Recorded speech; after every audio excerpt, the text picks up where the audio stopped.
mekauti kenda batamai. Mai San Francisco ki burubura. Sema mai ngai waseyani.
Salako Dolo male Uweiko Ole kaman Mosalako Nanumia Niutu eke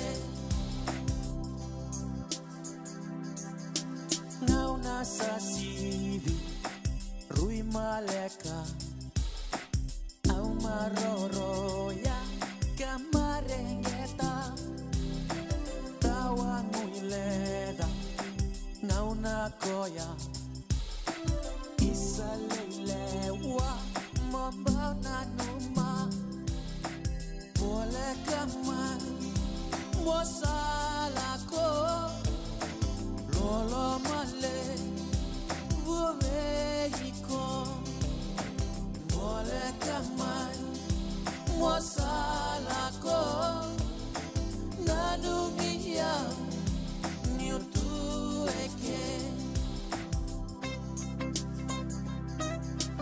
daulamani mobosota nondarungauna samaidava kena kamida tamani tale nondarulasa ruingasa ngasa nomutuyawa au ngaleni matamu veyau ende itunga wala kamai mosalako ngolo male uveiko wala kamai mosalako nanumiyau niutueke wala kamai mosalako lolo male uveiko wala kamai mosalako nanumiyau niutueke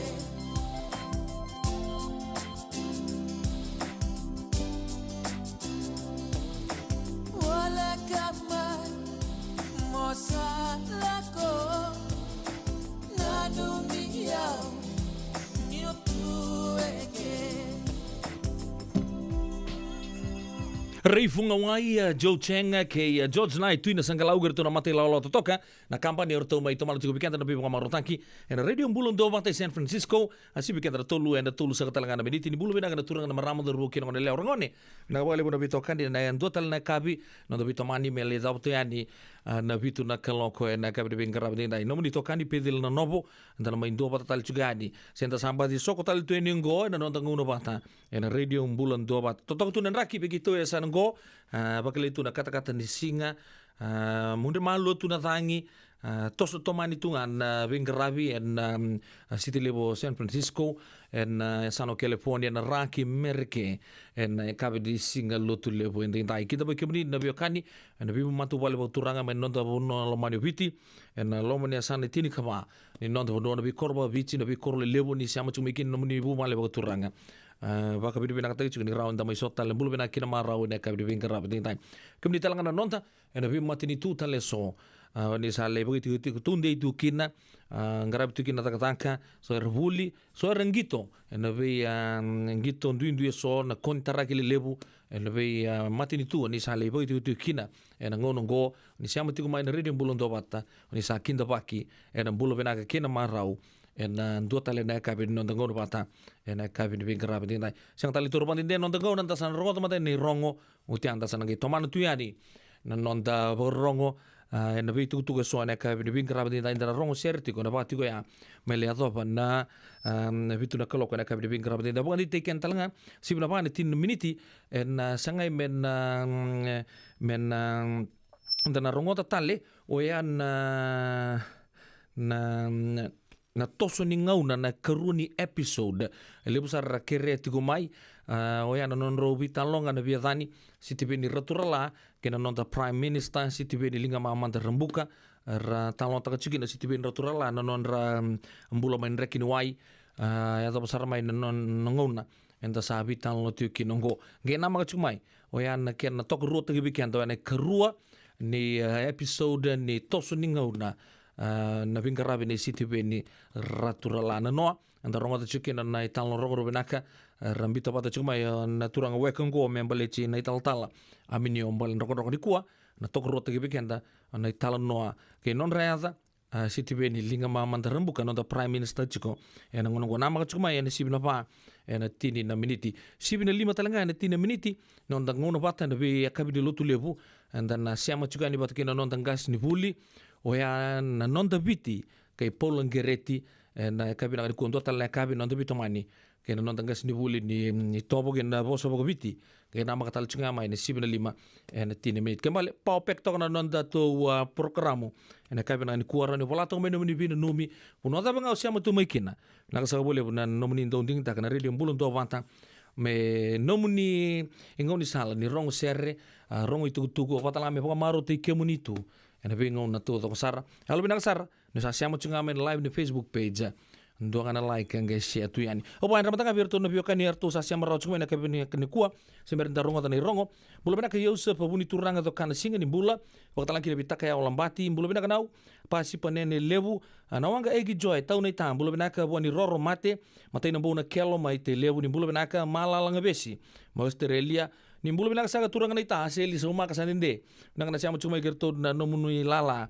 Na wabule bu suba na kabina ni kono goeka emosi na sibi bulu benaka mai apia mai Samoa bulu benaka cheli nua magi nuita kini to toka tsuna bi toka ni na kabina ni ko bulu benaka bi aminio mati wai bulu benaka malo bakatala kin be arto na mati lawa ndo siamo tsuku mai en live en radio bulun do bata sibi to be kedra tolu en bitu na miniti daronga tamata nei rong di sambula binaka na turanga na marama na dhorbu na ngone lewa ke muni rongone sai kwengo na nonde rongo na bongi ni kwa masulia na ilabo na High Education Commission me wali na be sanga ena be busaki satu borau ko bili be mira me matatakan na nondo banua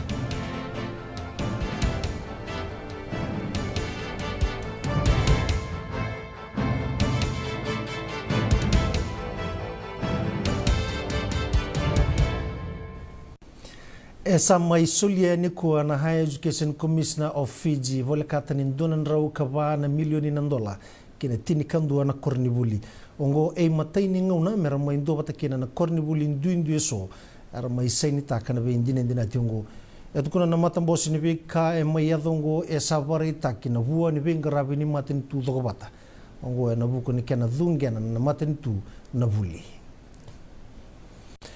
era sabaga ungeti na nonda liu vagabanua ke na mata mai na be tikina mera kereira na nonda tamata mera ndo walia na nonda duindui na be talanoa salamure tigongo na kena tumbuti ngana kawai na lebu ni be letitaki ni tutu ni be lutaki vabanua na nonda be tikina e vari taka na turanga na Prime Minister Siti Beni Rambuka na bosi ni sana komadhuata na noa ni sa lasika da ketigu mai na be leti na nonda be korro na buku ni sale arambole taka tiu mai na nonda itutu ni turanga ni busa bare taka ngorombuka ne matai ni mbose ni tolu nesa na mai bono lebu ni sa thingo matigo na itugu mai virtu no bisa ni releo vida era sa ndo baka tigo na nonda itutu baka turanga ni busa ka sala mure tigo na baka tulewa ni maten tu do bata mesa na toso dake na sende era sa ndo toro tigo na turanga ni be busa esa kere korambuga ke beira na be turanga ni bonua keira na mata ni mai na be tikina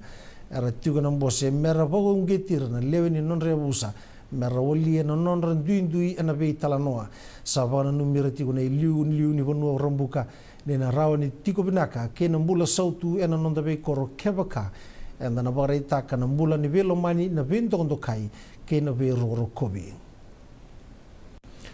esa barau mena sota binangangande ni nonda banua ena buku ni Cyber Security Agreement be baga lebuta kana ka baga binaga taka kisara na barau ni bengarabi ni tambanongo na vendini dinate senita kiongo na Kenro Mali wana US Aid Pacific ke na University ni Devani Pacifica ena toko na bengarabi baga ding takina kenangarabi na leuni banua kena toko ni na lautu ke na lawa marau ken na visa baga mona liba ena nonda Pacifica e rosanga bulu na milioni na dola na maki menangarabi kina na daga libungu e tukuna na nonra abe semati ba benaka na be kurni buli tordaki na labeta na be kawe labo na be matini tu na nonda Pacifica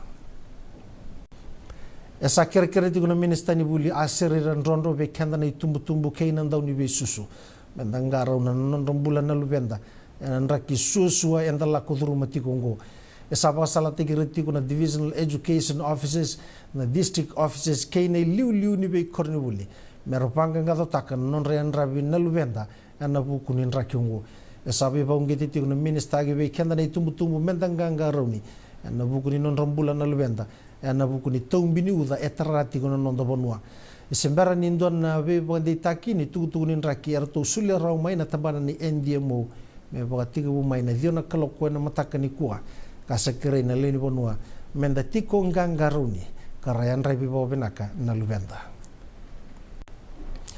sautingo e bana empaki sanga ile sutale mai na Believe Global rasa tigo na nonda bonua na ibales lesi mana Believe Global meramain garaba na daka ni be bo lututaki na be korni buli na be tiko ke na be bale ni be bandu dunu taki ka tiki ni nonda tu va kata dake na mbula bayalo na nonda Pasifika etu kuna na director ni Believe Global ko Neil Sharma ninrenre era tundo stavo tiko na be ngarabe ngo se ko na leo ni bonua eranda usanga ni digo maboro rawa na be sau etu kuna ni tiko na tambana ne be ngarabe ngo metumbera ni tambangone mer tandolava na ngaunungo karamarwa na ngauna sawoti arto baita biti kuna Believe Global and Vodafone Arena suba and ga tiniga walu kini ka tinikadio ni singa ni bula ko oksita e vida nanda business era sata kata kata tiko na kena labeti na business lalai ka baga tumbura na nonda raw ka kinando taleni baga tangindingende karena waru takatalenga na kena itukutuku ngoe matai ni ngona me ngarabi kina na mbosungo ka ustu melebeta na program ni business lai ke na cooperative en rendre lebu ni durumiti na program ni business lai ngo sai kwa na ngoni sala ni be tartara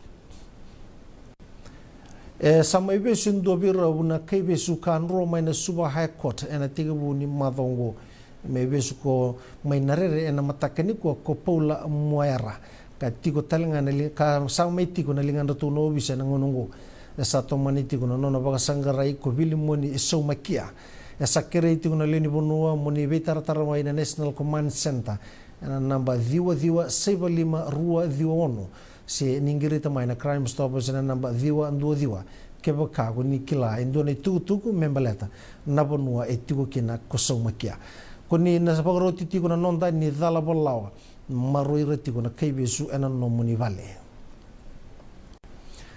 esa mai kuna ina ngona na dorobolela yembaki ba ka kuitaki mai na udhiwa mesa koda na nonra usanga tiko mero tako soba na udhiwa yengo kena ndona wekana tukuna na Divisional Police Commander South ko SSP wate bode ni alistu mai nesi wendo na marama yembaki rusanga bulu kawalu kangai kunia na ngona na ngoni ngoni sadiri mati koto na udhiwa mai na sinu arato usala kibuata mai na ngona na ubisa kamai bako tisara kina bali ni wawa na bali mbula lebu suba esato maniti kuna kena bangai na bagadala kaungo rere kena matabila we suba ni kuona tangane kan rebata kan luri kabagabuna na nona mai mate na marama mbaki ono sangabulu ena Nina Street suba sampai taki na matabila we na tangane ngo na ndona dala in reba ena ibala rerebaki kabagabuna na mati kan dua tale na dala ni reba ni bala rerebaki kabagabuna na mapua bogata ni ango kei na ndona dala ni reba takana lori ka sangatu na nona leiseni ni reba tale mai sai kwengo nonda irongo ningito en dobira na leo ni nonda timi ni Fijian rua en katiko na Fiji Water Flying Fijians sa mbula takatiko en nona tatandra men nangito en Rugby World Cup en alo mani be mama saranga ni mbaki bangito na sot ni Shop and Save Super Rugby Pacific sanga kina ningito na dorubungo mira na nona baga mbula tiku mai na nona mabua ia na nona mai baga dolo wota le ni sali sumai kina rara esa mai dingita ki kwa kina na ndoni be baga tawuli ni Flying Fijians ko Simon Rewalui ngo sa baga nunu tu ko mira mbaki rosong bulga ba ni na dingita ki ene mata ini tini kalima mai baranse ena sanga na tim ni tangane ena sanga ni bosota ena sanga na tim ni tangane ni mba rugby team mena vula endona vole tugu ena baruengo ni rona sota kina tim ni lautoka ena Vodafone Vanua Championship beba kurumbita kina nona edova na tim ni mba na final longo ka South kina sota ni skip cup ena mbakibu na tim ni mba mai bonduka na tim ni nabosa ena kai tolu sanga bulu kawa lukeru sanga bulu kawa ena semifinal lau toka mainganga berewa ena kai tolu sanga bulu kalima kei tini kaba tukuna na operation manager ni Fiji Rugby Union Sale Sorbaki ni timi ni ba ena rawa ni rawata ni to ni bonua competition ena rawa ni kunina sarava na final ni boda bonua championship ena Fiji One kena so chota ni under 20 era no sota tigo kena timi ni ba kida kaunrobe ena tigo tigo nangito na dona kaloko ena singelebu ni baro wai nangito.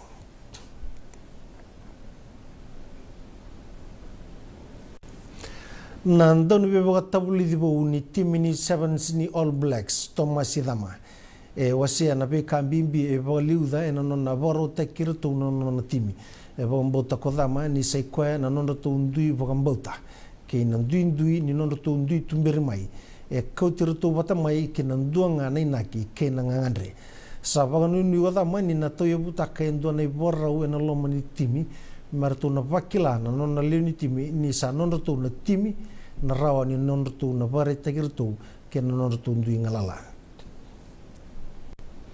na kambani lebu ni talebo ni na Vodafone Fiji esa toko nongo indona ingi toka senga ni ndau tu na nona rai tubutuba na ndau vitokoni nera tu ndau kila na vitokoni na bengito mebaka na rugby union na rugby league kena soka na Vodafone na imata isaratu ngani ngona esa na vitokoni na sota ni Super Open Tennis Tournament na maki mena koti rabata mai na yarangele ni tenisi ana nonda vanua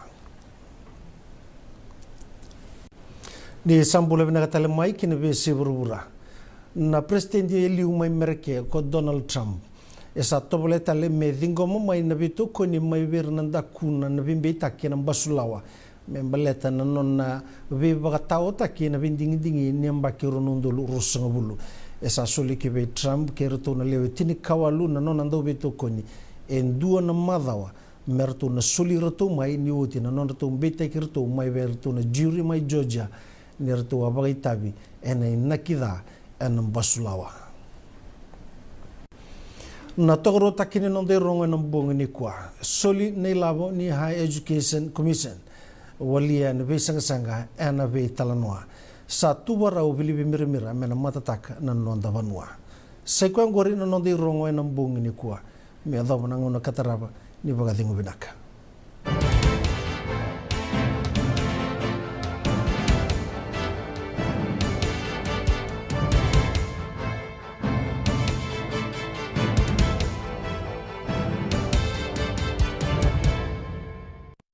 E senga dina ni kara rawa na daka waka kekiwa.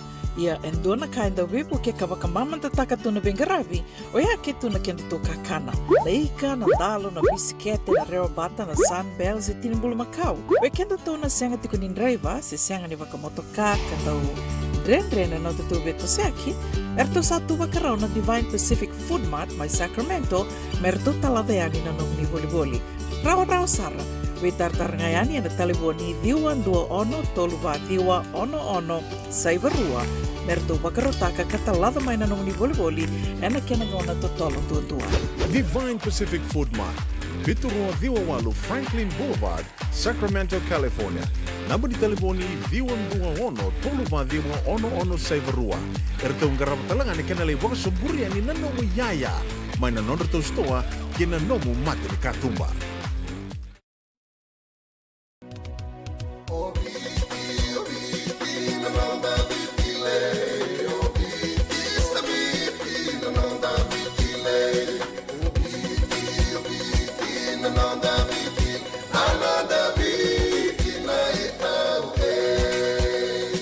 Nonda biti ke ngasini buli paulangereki rongodi ena 5 na kaloko ena kabini lotule be kemudo e Amerika tini karona kaloko ena singale buli bakarombo be kemudo mai biti ena radio mbula tua bata San Francisco me kauti kenda bata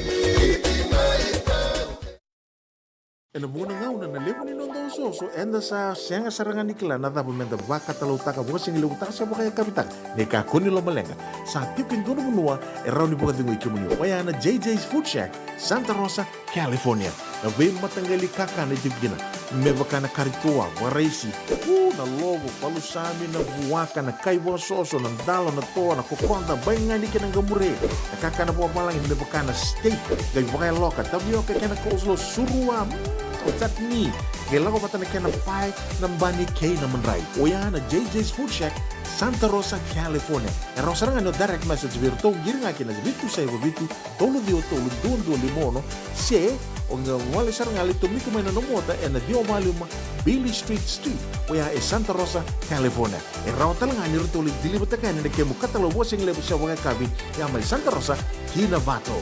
JJ's Food Shack, Santa Rosa, California. Nada masara mata me huli kenen dono no life insurance policy mai ve Lincoln Heritage. Sinang ayaw sa nagkakil ni Tuta, nagkatil kabito ni Akostita na 2022 o sangir ta kasarabiri ni tauna. Kami ngaya kinamaga ngaya salah ko mana check. Sangat tali ni pera, sangat sarangan ni pera palilai. In time sarang amai. So ang kaliwara ka tala tunda wala ko. Kubertungko. Kau saya lo bengo kamu bilang tak. Nakamban bilang kang gua na heritage link. Mau na bilang sarang sangat tali itu nak kaya. Pakatar tutu na kena. Takkan nak kena pepo wog itu tak.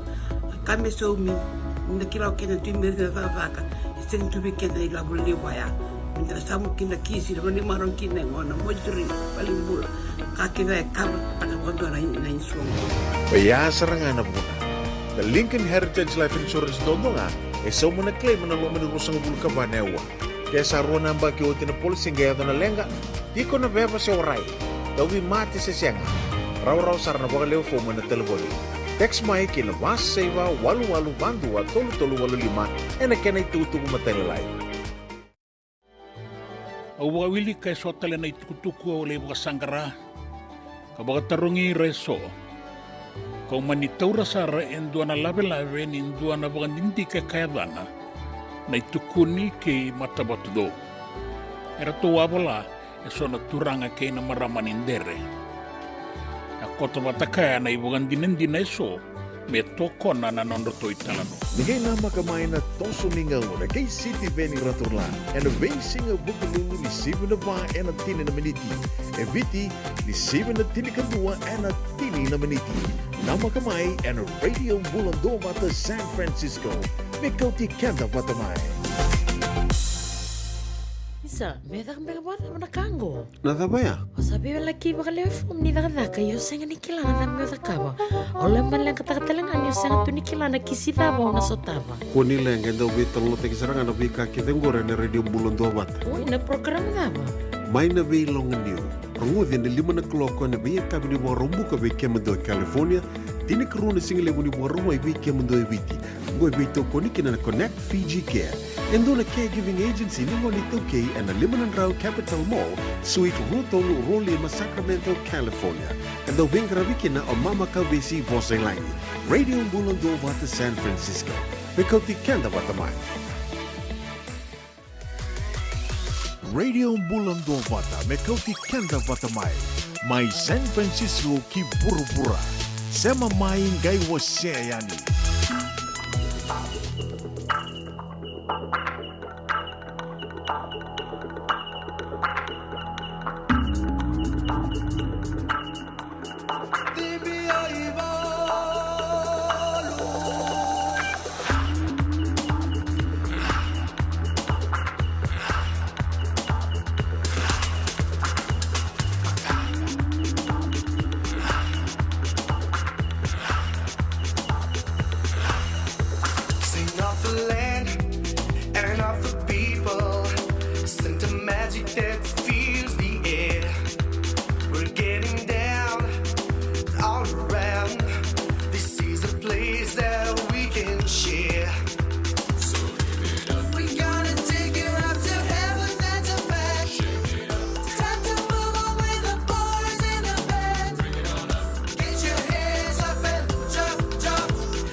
Turun kena marama taru kena ngone lewa bondo tuna spaceship bagai kabi karuna gopalan kertono na mati law dan ser makau sar weekenda mai non pun lama ni wicin dan tau kilabena kana tau lang ser go karuna gopalan ya mai rongo tali chuko ena kabi na ku ana radio bulun do bata boru sang bulu kaon miniti me va sang talengan kalau sampai ke tiba talengan non mati timi men sota bata ke na timi ganga ni varanise sa lebu sa baka na matsar tungan gito ya na mo ni mazango anda po bibina ka chugni sa mai kadi bagirawa ungaire tani baka lutu bagalele sone idengu en veitala noa sa baka duri tu en angona sa gending tai kinor to letul so bulukatul merto baka na matin World Cup ruan test baka tu mer warm up matches go libur baka tatar chiko tapi so baka lutu kina ya ni sama imbiwa tana mati timingo mena sota wana mati ni paranise lebu sa rabagari takasar tunga ni santun donu ngamenta sana bitoko dia na bukuning kitom bulo ya karena baga dur chiko mai non mai paranise oya en elege en singa tambu sarangango nangono mai non to pono lama nibit sibne bitu en 5 miniti ke mambale kena tu sana gaya pakana mata to kanang gitu ya merken mata kali lain ni singa moniti ya na mata tim indibiti rosana ndur to kina na bandu ai roni mawi ke mesa kendonge na itu ni huka mai na cukup boturang mai ndur bes tevita ikan dibere rosana loka iso na sila number 1 ke te diri kinda beta number 5 ortona flankers number 1 ratu melinder na langi open side flanker Levani Mbotia number 1 last man down William Mata rotok na halves combination Frank Lomani halfback fly half for Caleb Mans rona toka na itutu ni wing na blind side wing Lius Talemai niotin donon na wadi ngulek-lek na buguni recap tu mena mapoa Vinaya Hambosi number 3 kendua number 3 kaba Joshua Duisoba round na centers na inside center nonta kapitani na sota bata ke Varanse semi ranranra bakatalaki na biyo Sefo Masi and itutu ni outside center fullback Sireli Mangala ortona bisu somitaki number 3 kaono Sam Matavesi number 3 kabitu Penny Ravai number 3 kawalu Luketangi Temo Maya Nabonua number 3 kadiwa Albert Tuisue number Rosangabulu Simeone Kurboli Rosangabulu kendua Chuta Wainingolo Rosangabulu kerua Rosangabulu ketolu Ilaisa Nroses ya non to 23 men squad kana so tabo na mata timi ni lebla mai non te varanise en singa tambu sarangango lebo satu kuno chiko orto na bisu sumitaki noya to sa baga to batta gitu batta kerto na squad karto bisu sumitaki chiko na Springboks karto ya tan to chiko na bomb squad ya da baga bibina ka na buku di baka samongo dan dore dan ni orto korto to kana tutu ni bisu mitaki dole pun ngon orto ndo ranon tu yang go sa main game tu ngana ngono go kelani lebu talangar sana te busar nga wambi bici ko pero na mati timi lebu ro wele si ke Australia orto na tu sar tu nga main non ten singa tambung go marto na pandi ke tu na tos to ko sane muy tu do korto na takap na to dorbo ena buku cinga ni rugby world cup so abore ta chuko sapa kali mata utale na non tondo so tapa chuko na mati timi ruongo na mati ni welesi ke na mati timi ni Eddie Jones na mati timi ni Australia yo na non to line up elele besar na rugby pandit na non to pura-pura era kai chuko ni mati timi ni biti ke na dona mati timi men ngaro ni na rugby world cup ngo oya na mati timi ka toka na number 2 na world rugby rankings ya na nonta mata tim baleta arto tuku ni keruangan ni season and super rugby sa to na playoff kan do na mix wina ka toka verto na super rugby players ka tuku ni tin kawal orto chuko na erto lako nga may nando na setup po ya may na mata tim ni nrua sa na franchise ni nrua arto sanga may doir to tu orto na dorbo to ko rangito tu and top 14 may Varanise kan dua benga juga na pro D2 ke mambale na mati ni bicara tuguna ndora mati tim nangaro ni sarra ba benaka iya ena bika ra ba ritaka weranda dindingo na rakabi na non pura-pura oke to sana masula kirto mandangan non to dorbo en to boru rika ni rara ango ni sebu talanga ni ngona mento na reda Ntasare daw na Pacific Nations Cup libur tu na apaka me toka bagalele toka ra ngonta sa valu sartunga ne batikir na tuawa ni rakabi ada nonto pura-pura rua sarnga ro kilai o ya na mata timi ni varanise ke na mata timi ni Englandi kanta na sotabo mai twikenem ya na homo rugby ni Englandi en mazawa katumai ko sa baritaka nonto mata timi ya sa baritaka Simon Rawalui gitu nanggale bosanga bagali besar ena lomba ni rara ko sa barita kan tamas legir to no turbo apa kata lakina andana kela bagir to bogo binak sara en singa tambungo ni rona soto chiko ke no mate timin ni veranise o ya mai non te mai veranise oba bulu chiko be turangan night ni bulu binak sa jos rokotu nuku sinia ni bulu binaka baga ni binak talanga bi matu ibu no elewa mai bali lebu loma talanga ni bike meni rechel imbolangate mai na Navesi primary mai ndel Navesi poko para ucu kana bukan Navesi day na poko tur ucu mbaka na singa ni kuasa na singa mbaka ni mataka munrau bulu binaka malo mari tambole Santa Rosa baka talaki lebih celin takai mai lotok bulu binaka nunggu eka luke patu ni tunggau o kilamba di siama tu mai na mali olal oi berapa taka cuk ni siama cuk mai Bramley oi mai Missouri mumbula bago ni binang talay na matubal ng gaung-gaw Amerika kena besay biti todo sar bulu binaka naka tiki ko tuay kena nomo ni matubal sa bago ni binaka tu ni bikemo ni Mr. Tuay na kabi ni bingkara biti taw ni kuklan ni siya mo chumbeka may riway si sabi sa umbeka na puno ni sa warong chumay kina bulu binaka kemni sing nung di batalang kina bi ben na beren basanga beren orto na matilolaw ni litia tubakawa merto botai na merama do taka baguko en Australian High Com na nonto puno lomani bichi bulu binaka leni samasi kata laki na be unaisi linga tambua salot ito malim bulu binaka bulu nang karapatu ke litia tubakawa nang sabale butian na siya majika mundo bata chukumai ena kabe nang anikua bulu binaka ni tadi lady di bibuka itu na pinambong awara tu me ke Wele, sabak kata taruh ciko, na pie, maybe ko sarana Queen Bee, torong abio ni tadi, abang kontong kelir itu ko yang ni moraga, kelar tu abis si kumbaga nambongi, sando talimbaga na puno ni sabu ni tukina, pokoknya ni pinagadi, pinagana siya mo cukup na City Level San Francisco, apa malo talang ambul abi na imbu ketuyono, siya mo cukup kerton na matilolawa, may na Pearl Resort, may Pacific Haba, na matutimi ni Unique Blinds and Carpets, Antara ser mertono numiki na matilolaw nei naimbuka Vial Bireti Rahil kapon bimbi birto na nitong di matubale sing mulza bikin na irna lew indele makotu sa anjena ke irna lew era bagiti tugo biti ke bunotani malo ambula ramasi binakana siamo cukup na kabana ni kuwa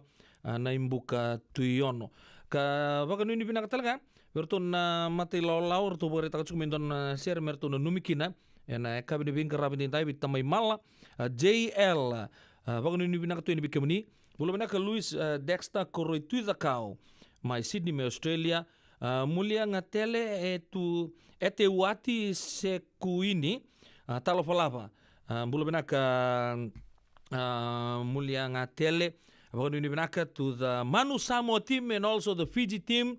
Thanks very much for tuning in from Apia in Western Samoa.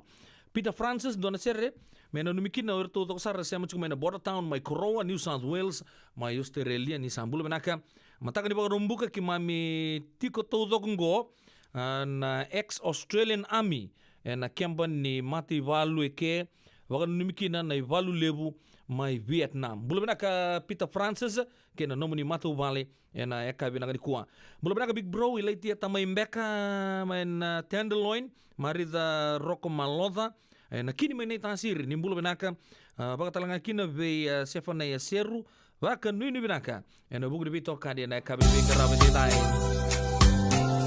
gona mundre ni zangi ke nasiriva na itala no ni rosi ni anu ni vono non ta pata bugu bale na kabe ngani ko sombe karasange katalau chiko bembimbi talanga viso nambula na mata kabe ngani kuwa sibiana boxing na round ring nambongi wele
Mekauti kenda watamai. Mai San Francisco ki pura-pura. Sema mai ngai wase yani.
Kila itu the caregiver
Yo santi zar labu kami kamita ya sa na toronga na bosot bakat hindi menangga iba kami kamita takasar na ilabu ni Amerika ya pakai to matanga ami amida dasar tunga enang ngau nonggo ya kirin damu apa no di binak to di kami tadi guna bukunin karabita mayuka na ya kabi nak di ko boy ruana miniti me bana koloko abangan di take muni en ndo chukna riran ni keruan ni episode ni nonda to na programa ando tagi chuka na bi buki lulu na tos ni ngau na tarongo na noa ni kuwa liu sara kere chuka mai bakata pa non robital no ro no biathani siti beni roturala ke siti beni rembuka na ken ritalo na prime minister oya en lomani tini na miniti mai ngo sabu bi nak tagi chuka na bitokan na radio bulun to mata oni sange siamo chuka mane sebu ngono kimi sakin ta bai kemuni na le ni bu male le bungo don do tunga na ker alu benak sara dua ngana like ge wasia tu yani na nonto bata-bata na radio mbula ndua bata. Na dhawi kalawa kay Mrs. Titilea na itini. Wei talanota ki kina na ulutangan bimbi ka daun rendre na kena wei talanota ki sewa sei ana matana lewu. Ulutangan di toso kiliu. Wei wakongeti kan dau wei labeti. Rongote na wei kabin di tu siti ni sibu na tini karo na tini kalimana meniti wei kemando ibiti. Sibu na lima na tini kalimana meniti wei kemando wei California ana wei Singamoniti. Ana wei tokoni ni JJ's Food Shack, Santa Rosa, California. Rongote na radio bulundong wata San Francisco me kauti kenda wata mai. Nungu chisu nungu banua. Dorongote na vima mani ono kina vitu ena kawini bungu lulu wei kemando wei California. Wei mamani rua ena kawi kina tolu ena singalewu ni lotilewu wei kemando ibiti. E warotaka na New Methodist Christian Fellowship USA. Rongote na radio bulundong wata San Francisco me kauti kenda wata mai. Endona mate kuniti wale bebe kenda mana wasa Pasifika na hepatitis B. E kuneini ndua mana baya tini corona leni bunua mana wasa Pasifika Amerika ni tobi reti kuna mate ngona hepatitis B. Ongo libu dhaki na kenara libe tobi sena tobi kuna mate ngadangada se liver cancer. And then remendo kila ke sa tebi kwentiko. Me baka ni sanga so tini kene baka takila kila se symptoms baka bo ke sa mbimbi na mate. En bimbi ngona kila mono baka ni kebi nyambaleta na hepatitis B. Peter mai kena telefoni 526 ono vitu wa 51 sisi koba na nondo to website www.sfhepbfree.org. Nadabe ko marota katiko. Senga, esan dondi na marau kina boga dhingile wa wakila. Balata? Kesa mani ka vivi na nongumbula ke mundo sana senga ni lenga. Dona senga talanga ni rere wala mase mundo warakati wana ila wundrang. Balata ni swada kabatu na nongu life insurance policy. Iko na kabuto wakatapea. Sa tumumantanga na numundrang ay senga tu na nanto pepa. Sa tiko na mate, se senga na pepa, senga na lenga. E se rawa nga nindu na nongu life insurance ve Lincoln Heritage Life Insurance. Na kambani ni life insurance kanga niti kenda vinaka na itoke kanda sama ivoga tiko-tiko ngo ya Amerika. Rawa-rawa sarana boga leo fomo. Text mai kina vasa iwa walu vandua, tolu walu lima, ena kena ituku-tuku matelalai. Nanguna na radio bulun dopa ta sibika trapangan na ruana miniti pokok di menata chung bitokan na kabde ben karabat da kembale sabonga wol miniti mentana rongo di ro en biatani city ben roturala ke nanon the prime minister na ngonongo na city ben linga mama rembuka robitan lo sartu ngapa biatani reli sartu ngon rete busung ita meki non the prime minister mai nonon ra kurba turanga me atau sartu ngamai na ngona saramai bin karabat likinongo na nonta mati tu bicho mamul mentanga ni biso no kanda rasia machu mena kabira ni kuwa mamul mentanga be jay andele la kemba ni bulu bina saka turanga yanu katala uchuke na ngonongo ai krai kabe chiolong gisi be ken ndona ken chini samai kene doina raisi malo Mr. Andele la kemba na sia machu mena kabira ni kono kuntaku na city level San Francisco korto sarangango korto taka chuko baku koa nono to keditu na uro ni lavo amida na kabina ni kwa mulu bana ka Benedette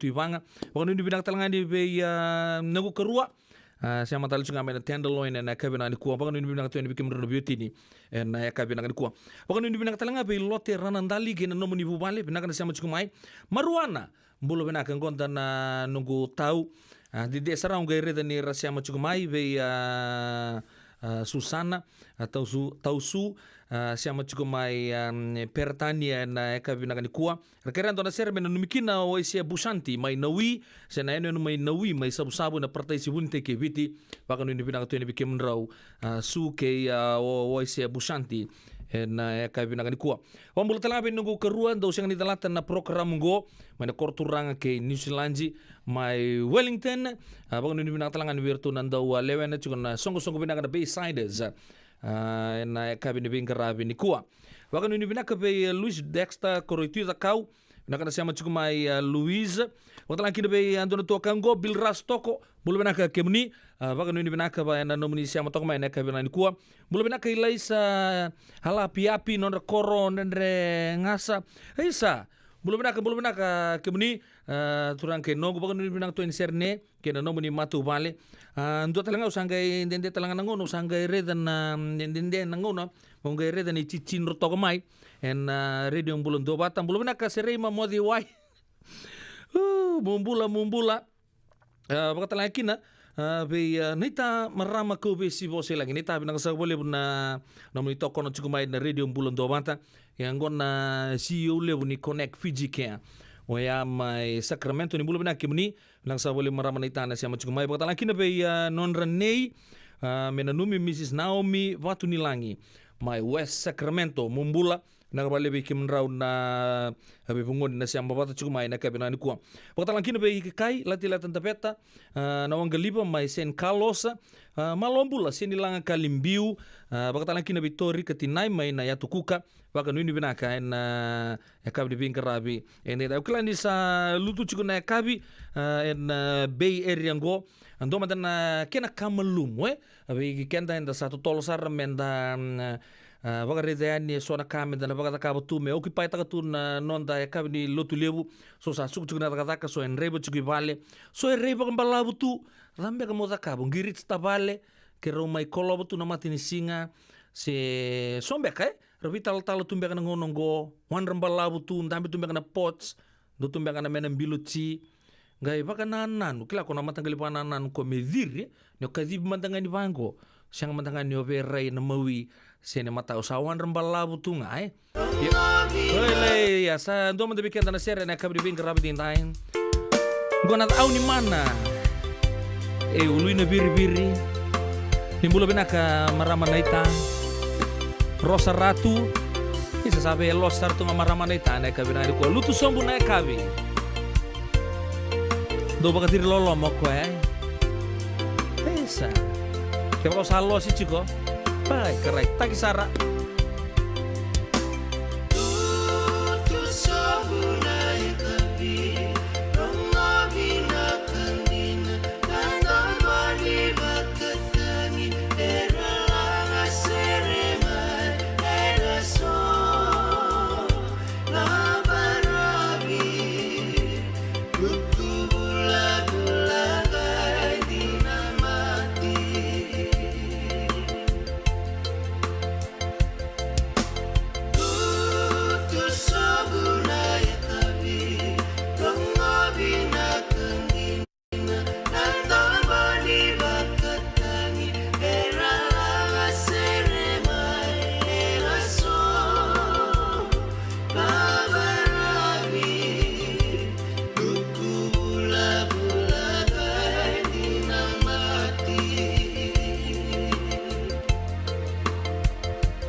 Radio Bulan Dovanda, Mekauti Kenda Vatamai, Mai San Francisco ki Burubura, Sema Mai Ngai Waseayani.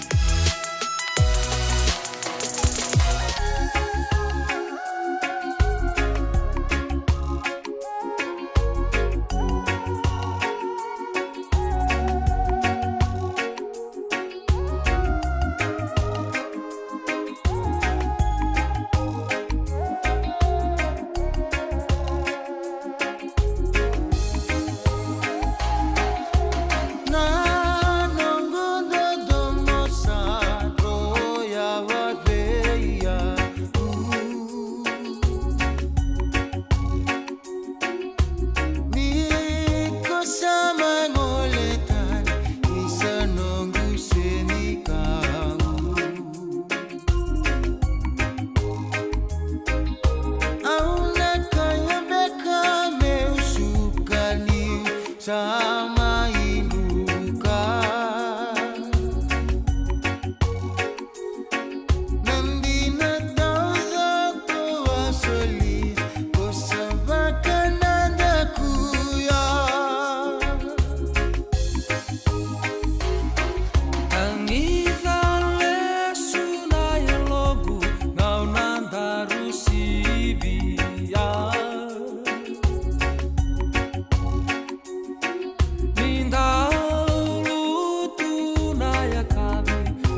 Santi sarra le bora mote pakata chuko na ngonongo adang nindele tobo ya remake ta kana ser kilele bu anno gudon tomo ena kabri bin karabatin tai sibuna pa tin kedi on minute ni tinga bitan itu kutu ni bolingo raw sabi talo mandre bi tani anda bob dina chikin na kamba binaka na divine food mart na buku na to bi toko ni chiko anda to baka yota kamer to sabi toko ni chiko en buku ni tos ni ngauna ando bin karabi chikin na city beni raturala Isa, meda kambela bota mana kango. Nada ba ya? O sabi wala ki baka lewe fum ni daka yo senga ni kilana na meda kaba.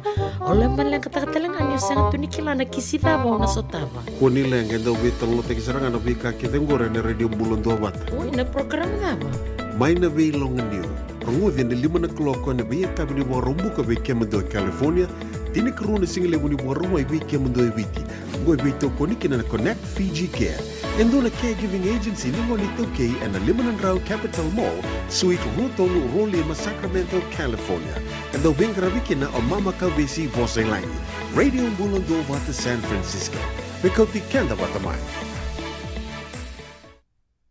JJ's Food Shack. E tigo kedi kina na kakana boga biti me bakana kokonda. Lobo benga ni ngai kani do itu na bundi nan dalos e tabioka. Na kakana boga malangi me bakana steak baka elo ka kena coleslaw. Wee! Na karitoa sa wadha badina na kani kana. Kay tigo talanga na nono specials and lomo ni madawa. Daw tamba na Facebook. Na doi ni tiwa ya na bani mandrai pai kay na bungatale. Gore na JJ's Food Shack.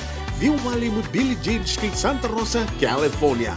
Karo talagang rato dili mo yang may Santa Rosa, may ato sarani kinavato. Giritirto sana kinavito sa mabitu tolo dio tolo dundo al limono. JJ's Food Shack, Santa Rosa, California. E senga dina ni kara rawa na daka waka kekiwa. Ia endona kainda wipu ke kawaka mamanta taka tuna bengarabi, o ia ke tuna kenda to kakana. Leika na dalo na bisikete na reo bata na sunbells e tinimbulu makau. We kenda to na senga tiko nindraiva, se senga ni waka motoka, kanda u dren na tutu beto seki, erto satu wakarao na Divine Pacific Food Mart mai Sacramento, merto talaveani na nung ni boli. Rawa sara. We tartar ngayani na taliboni diwan 21 toluwa diwa ono saibarua merto bakarotaka katalada mai na nung ni boli ena kena ngona to tolo tua. Divine Pacific Food Mart, Vituro Diwawalu Franklin Boulevard, Sacramento, California. Namo di taliboni diwan 21 toluwa diwa ono saibarua. Erto ngarap talanga ni kena lewa suburi ani nanomu yaya. Mai na nonderto stoa kina nomu mati ni katumba. Dan rembeka na ngwala ni kibanilo tena buku ni oso pakadadaka. Sen rakin-rakitan beka na itos-tos nimbula, kuha nilenga sinui ngaw-ngawa. Nana magi-mai kina programo warotaki, may veratao na New Methodist Christian Fellowship USA, nongu chisu, nongu banua. Rungodi na bimamanione na kabini buku lulu bay Kemundo California, bimamani duwa na singilewu ni lotulewu bay Kemundo biti, and a radio bulando vata San Francisco. Me kauti kanda vata mai. Turang kena marama terbu kena mana lewat si bina pa en ruang sanga bulu ke ruang na minute usaha bagari tak cukan beke mani anta bob bina cukan kampani bina kada Divine Food Mart aner tu usaha bagari yota kamer tu san anta bagari labu tak cukan ken anta rungo di ciko oyan bi kabitu tu besar ni buki lulu oyan ngauna anta kutu cuma bikin anta city bini returala oyan tosu ni ngauna ni kuah rirante kina ke ruang ni episode ni vital noa robital no tonga kina baga biatani benda sana sarap besar manda ini na kabina ni kuah.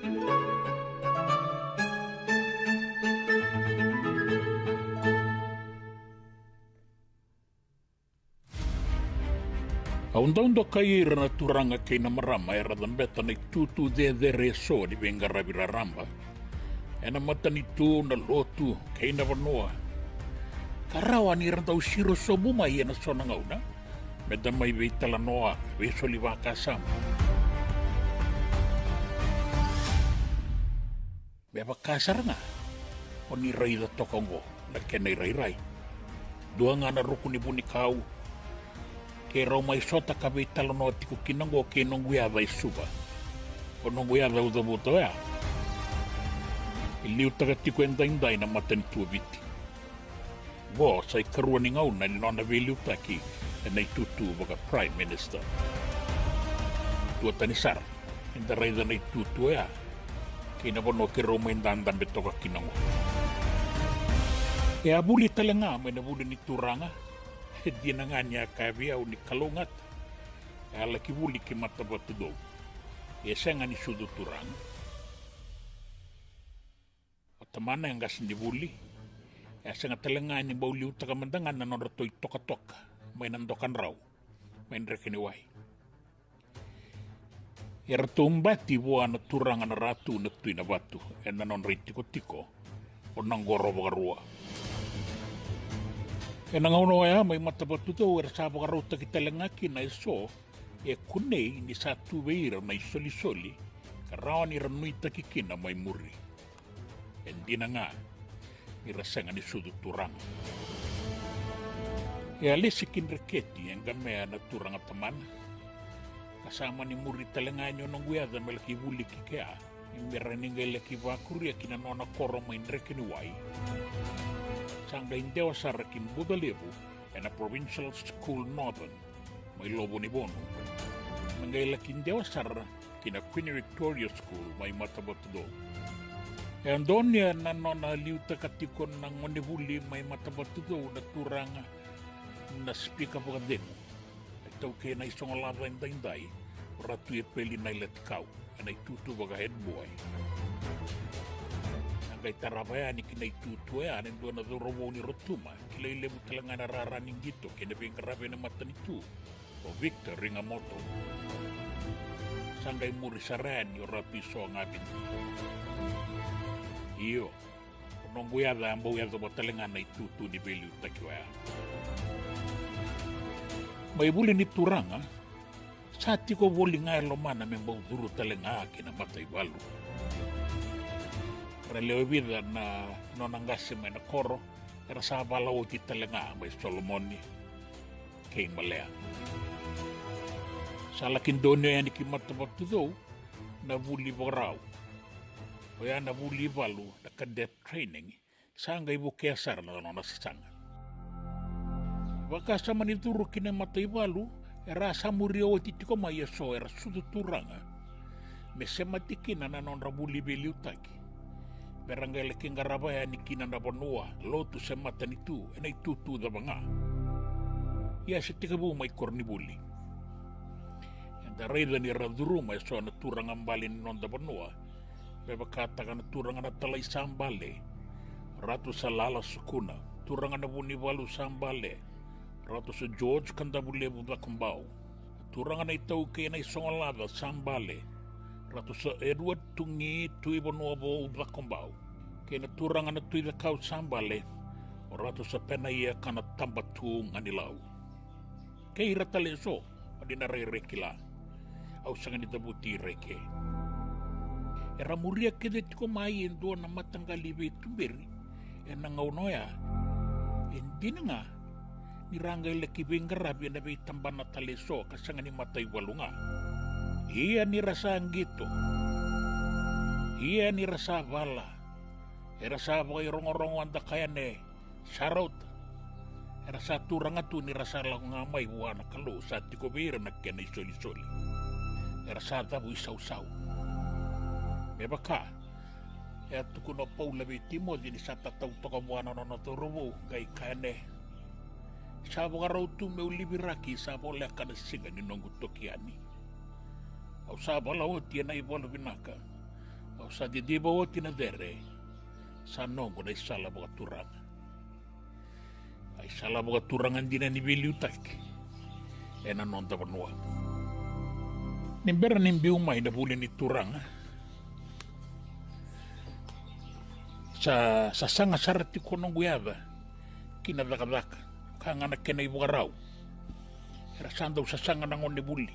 Mera boka tataro rawatu ena bebo no eso sena buli torbake. Mera laki ba kuriakin na nanonda sasanga. Sama ni nanu mame sa kira-kira rawa kina be tamban na eso. Me rawa ninggay bau laki na numikina. Di sambi umay na koroni buli. Nonguyaba. Kira-kira talenga. Ya sabakan dono itu melaki duru kinandua na tambana ni mata nitu enang na executive cadet scheme Karalaki buli kina so merabeli utaki na matani tu. Ya ni sembera ninggele ki bukan lapar na buli ya.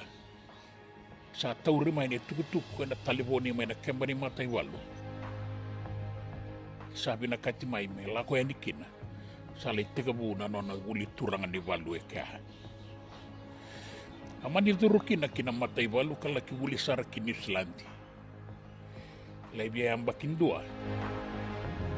Ile sumai. Kaya mali tomana tale ki Hong Kong. Kibairoto na Gurkha Regiment mai kia. Salah kubiti ko ya sa rawati ko kina na buli balu. Sa rawan na baka.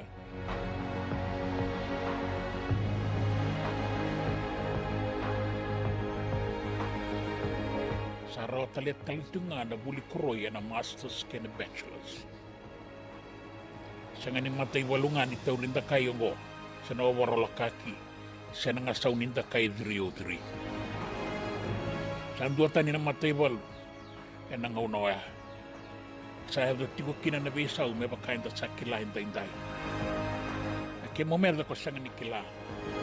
Ramin raw kanabata. Raw ito kanito ka buka binaka. Karaw na namunanda ko. Tekatubo mainda ko mo nangasaw ninda kay. Ongo. Ay walong batikandi saya do tuyo buru-buru ni kuwa. Yan ang una durkina na matay walu biliw taki. Ya tiko ni kina na matay walu ka kena iliw-liw yan ang una ya. Colonel Paul Manueli. Kabibu ke Sarabugalebo yan ang nasasang. Tini kadiyo bito sa nga bulu kalima na bulaw January. Rawa baka watikin na kinanduan na maraman itumbo may lakemba. E pasuki bo noong balabu. Ngone marama buli bina katalenga kaliu takir na ngone leo buli mana andi da kumbawe sawani na tuto ba head girl kanga garabi bangka sin buli sulueti na dana erwa bawati na tika buni amba kitin kadio bitu sanga bulu kalima ena tin kadio bitu sanga bulu kadiwa asal laki buli kina ena buli koroi ni matai walu ena University of Madras ba India. Sa ngarabakin na buli koroy ni masters sa tokaraw ni buhay tulo na kalokal na itutu ni kapitan. Aunan numameu kaya ke ni rasamba uto ka buka pinakasara na nang daliwin ni matay bol mandangain daing biti ina iba katangin dengan din ni buli. Ungay raba koroy na bitamba ni beng karabiraramba kasi nga ni iba katambakin dua nga na bitang gumaki. Awang bau duru talengay na matay walo ni tutu ba karitani.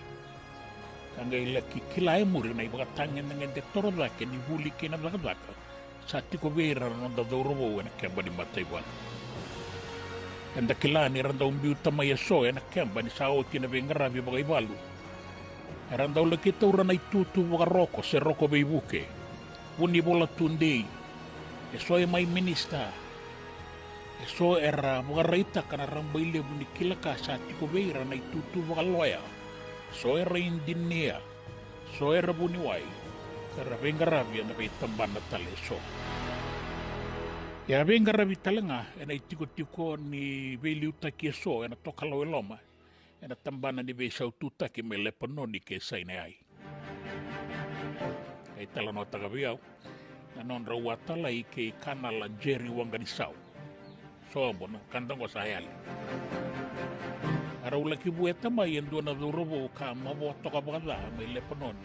Na durobo ni kandabu, sor na kandabu talingana. Sa sungo-sungo di tawdo ka na sala ni Bay Taratar kinabibosaki. Makakina ng ulisal. Sayan raba matua. Na Bay tulo ni ulisal na matay walong batikan di may leponon. Rila ko na leruang ko. Rawa murit ko kina ndo na lori ni matay balu do ko bata.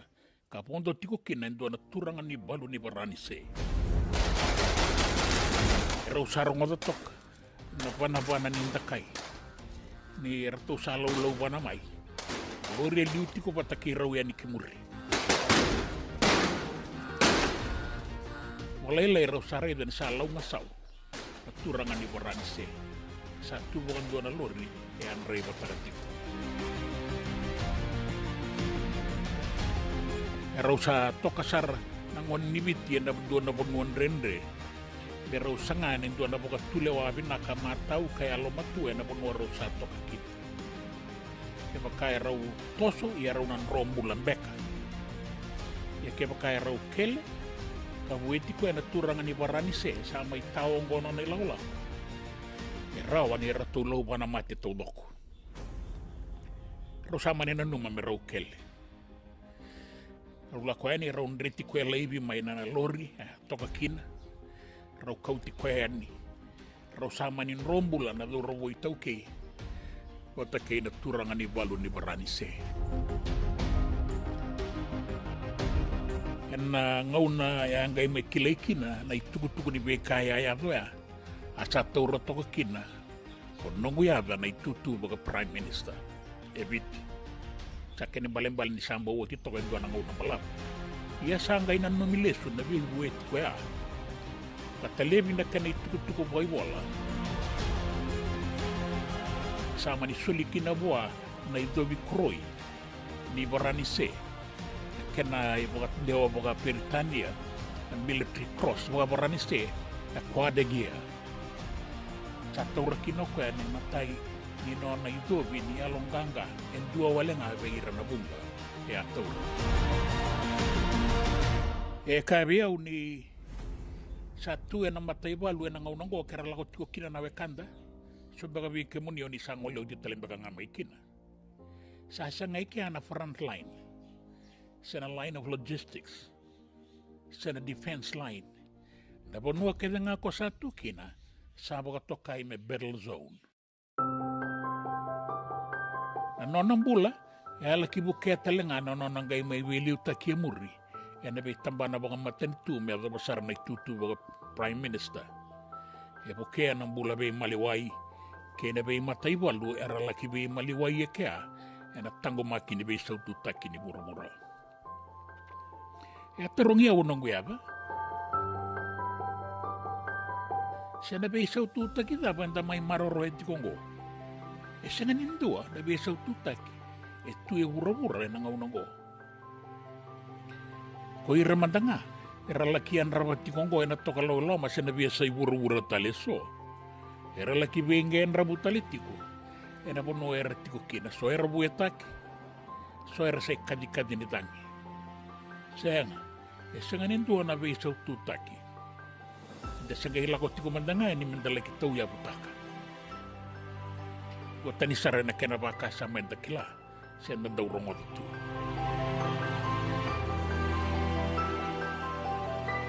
Endo na ya da kila karira da kenda indai na ngone turangan na talai sambale oratu salala sukuna era rongo ena itabi keda nga era ngarama ya endo na turanga ena buli ena iwalu ena biliutaki me kurini non rai tutu ira sa sudu turanga watitu ravala ena matai ni balu lebu ke bura-bura ena matai walun dui banua beiduru makini baraniste na French Foreign Legion. Era taura telenga maikina na koroini alonganga batanga yanga mai taure murio nongu yaba na kwade gea military cross ni baraniste. Ya kaina kiana kenra itukutuku ni soli na koroini alonganga ena matai walun ni baraniste. Kana nomi ni taura telenga kina na idobi torda kentuan dua ena matani tuni baranise na kena ibuka tau-tau bata na Victoria Cross na madal militer. Ang ni turangan bale ya tango makatoka en dua na banua era toka kina na nona ilaw-lawa. Kar saya lia so era bueta keso sanga ibuon dua tiko o ratu sukuna enang gara kalaki tiko kina. Sanga ibana-banan dua tiko o ratu sukuna me tango makira nona itokani endina ni rangai kilai muri ne sama boa sarto ka baba ya solikina boa na kuruyo ya ni rangai lebu etiko yang amai na nona itokani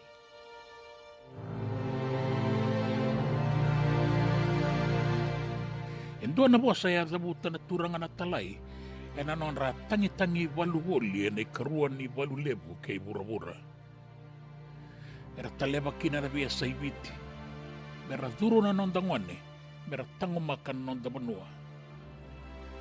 Ya tato na kabuli beira nonda duru wo, na nonda benua karakaya, ena dabe tau manda nan ra ni kaibiti, ni tau kei ena nona benua, ni bera ningai kilai e bura-bura.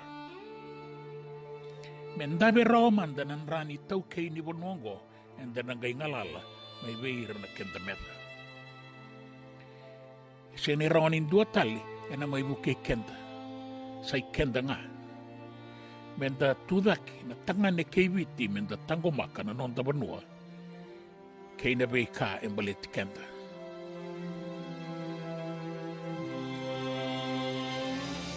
Sana no me mera sato sa kineto Solomoni na nonda do robo we na ngaunoya.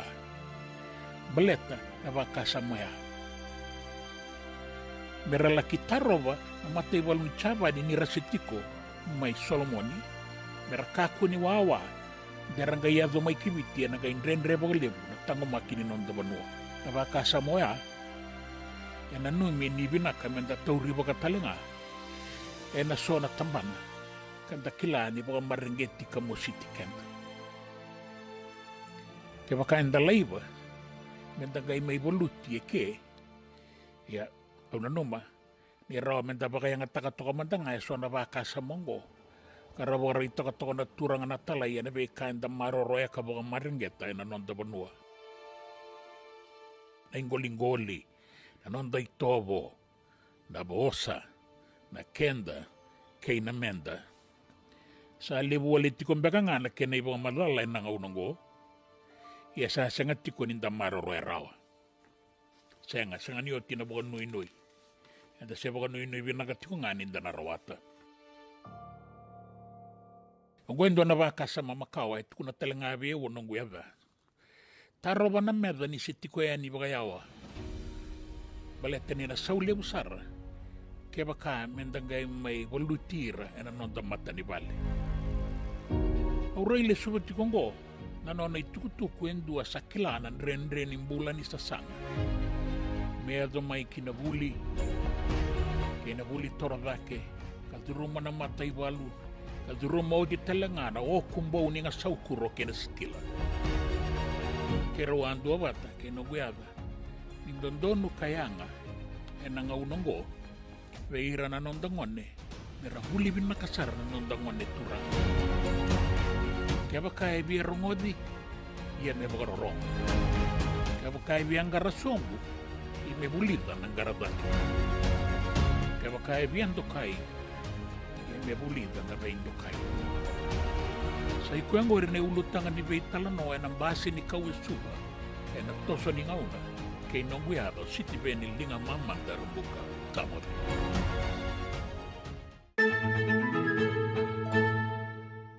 E senga dina ni kara rawa na daka waka kekiwa. Ia endona ka enda wipu ke kawaka mamanta taka tuna bengarabi. O ia ke tuna kenda to kakana. Leika na dalo na bisikete na reo bata na sunbells e tinimbulu makau. O kenda to na senga tiku nindraiva se senga ni waka motoka kandau dren na nota tu beto seaki. Erto satu wakarao na Divine Pacific Food Mart mai Sacramento. Merto taladeani na nung ni boli-boli. Rawa sara. Witartar ngayani na taliboni diwan 21-2-1-1 Saibarua. Merto bagarotaka katalada may nanong ni boli-boli ena kinagona totolo tutua. Divine Pacific Food Mart, Viturua Viwawalu Franklin Boulevard, Sacramento, California. Namba di taliboni diwan 21-2-1-1 Saibarua. Ertong garabatalangan ikanalay waka suburian ni nanomu yaya. May nanonor to stoa kinanomu mati ni katumba. Navabe ko marotakti. Senga, isang doon din na namaraw kinabagay lewo wakila. Balata? Kesa manikadibi na nongumbula, kimundo sa nasenga nilenga. Doon na senga talanga ni Rere Walo masemundo warakati ko nila bundrang-reng. Balata ni Swadakabato na nongu life insurance policy. Iko na kabuto wakatabi Sa tumumantanga na numundrang ay senga to naman pepa. Sa tiko na mate, si senga na pepa, senga na lenga. E si rawangan nindu na nomu life insurance vei Lincoln Heritage Life Insurance. Na kambani ni life insurance kanga niti kenda binaka na itoke kanda sama iwaga tiko-tiko ngoya Amerika. Rawa-rawa sar na baga leo fomo.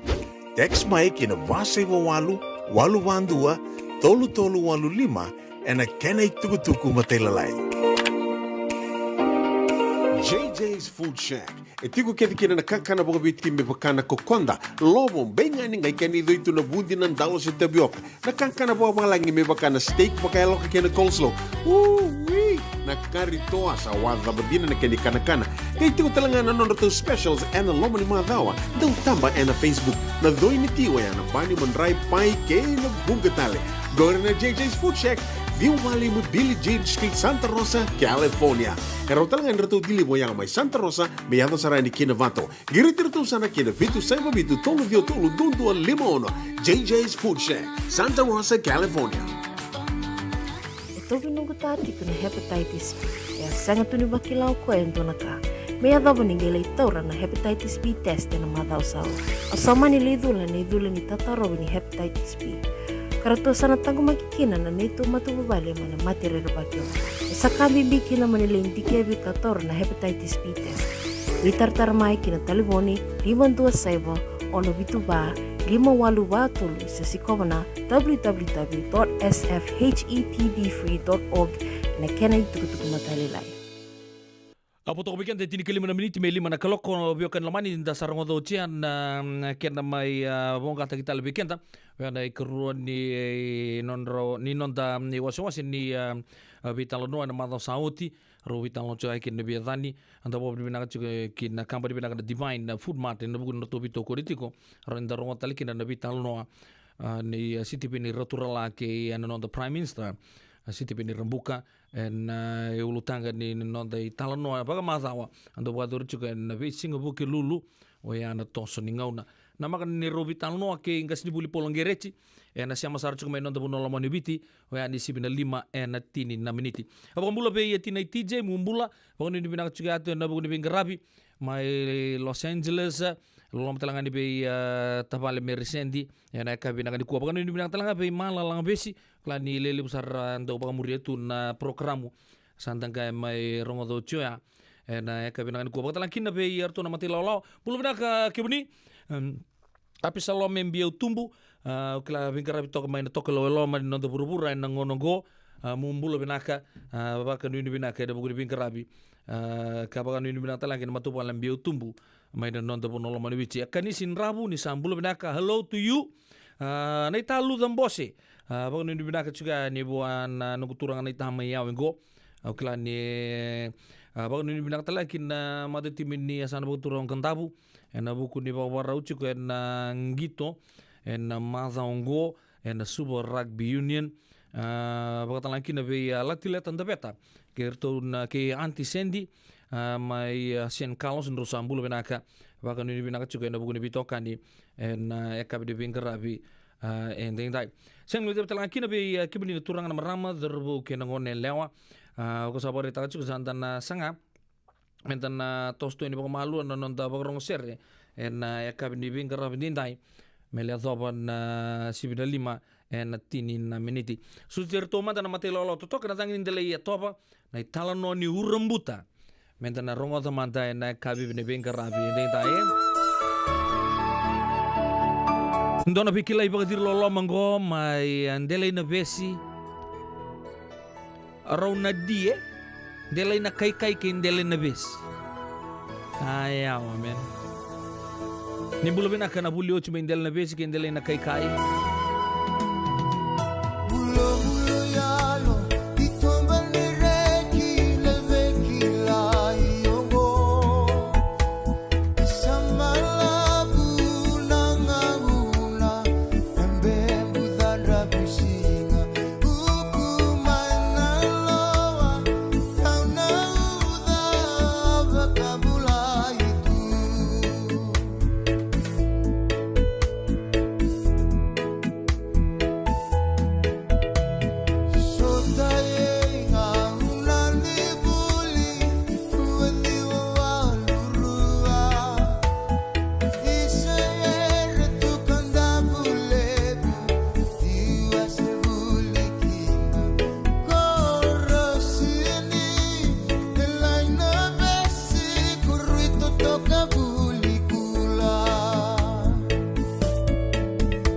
Radio Bulan Dua Vata, Mekauti Kenda Vata Mai, Mai San Francisco ki Burubura, Sema Mai Ngai Waseayani.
Ya sandi saro sana tobole tunga pa malu mo na bosota tuna mosi ni longu na kabri bin karabatin dai radio mulun dobat liman tonu na kelo kona numa menta sarong ngota mantani wele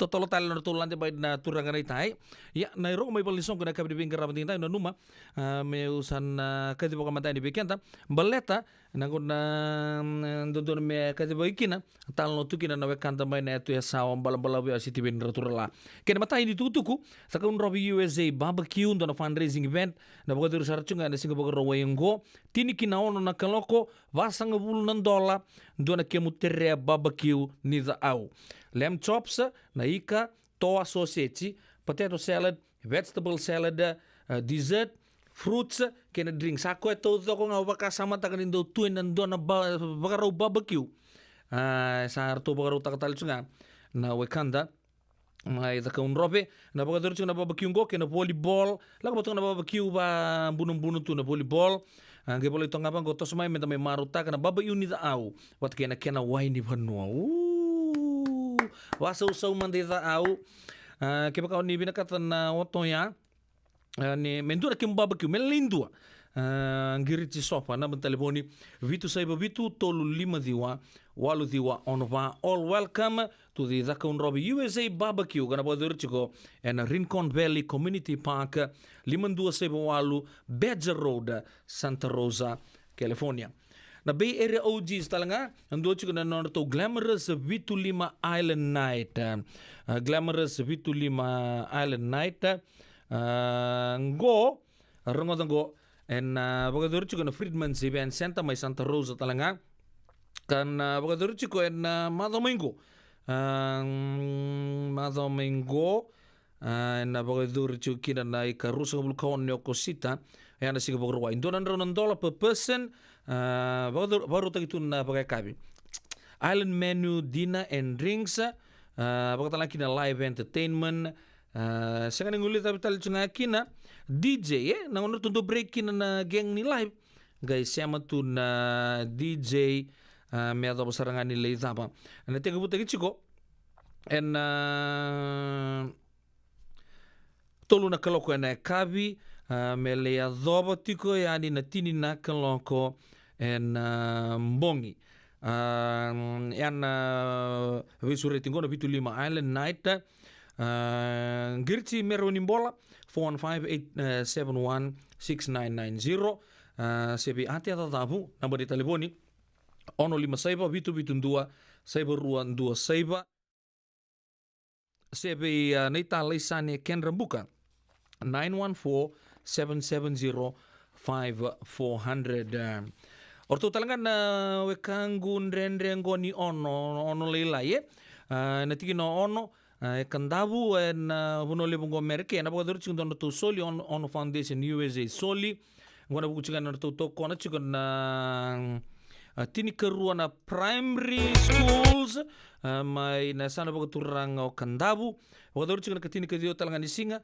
na bogo wengo mai na tolu me ato bangana ngona to sana ngai de murikende kina mai na 4th Street na li matakale le zantale ni singa katarava na tolun 252 4th Street mai Santa Rosa na buna na bagadur chukina arto na update kendo chunga na upcoming events catering and refreshments provided gai baka tasu sutu mai na tolu me adabu tu na matakale le zaza o tsun tambuaya sakwa ngai ondabu nduri na lebun rendre ngoleani le nduanga na so le lai o kana boga libu berto na kanda mayono sapota kana ono foundation USA orto so le na boga dirchu mai kaba mai Santa Rosa kla le libu weekenda enda sa kilantiko Aero ni tutuku ya tara ochuk mai na kabri binga rabin dindai sipto kana 5 en 5 sak talangana miniti radio bulan do mata o ni binang tayo chukuna bito kani en ya kabini single lotu lebo ni okay wino ni mandana seren dan wara ka chukuna non tangas ni buli mandan mai vital no taliani en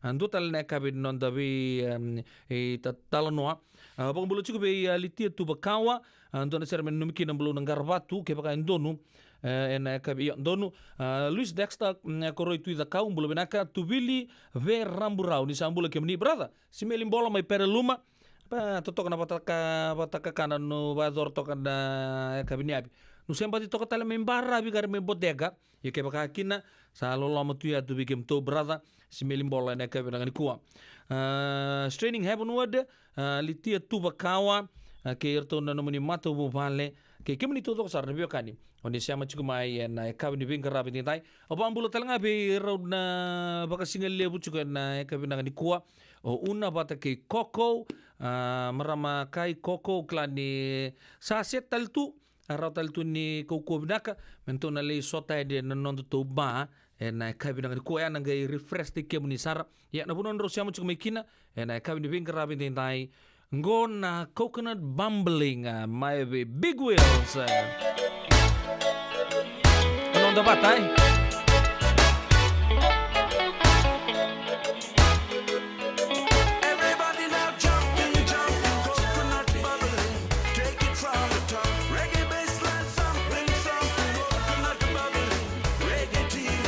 Come on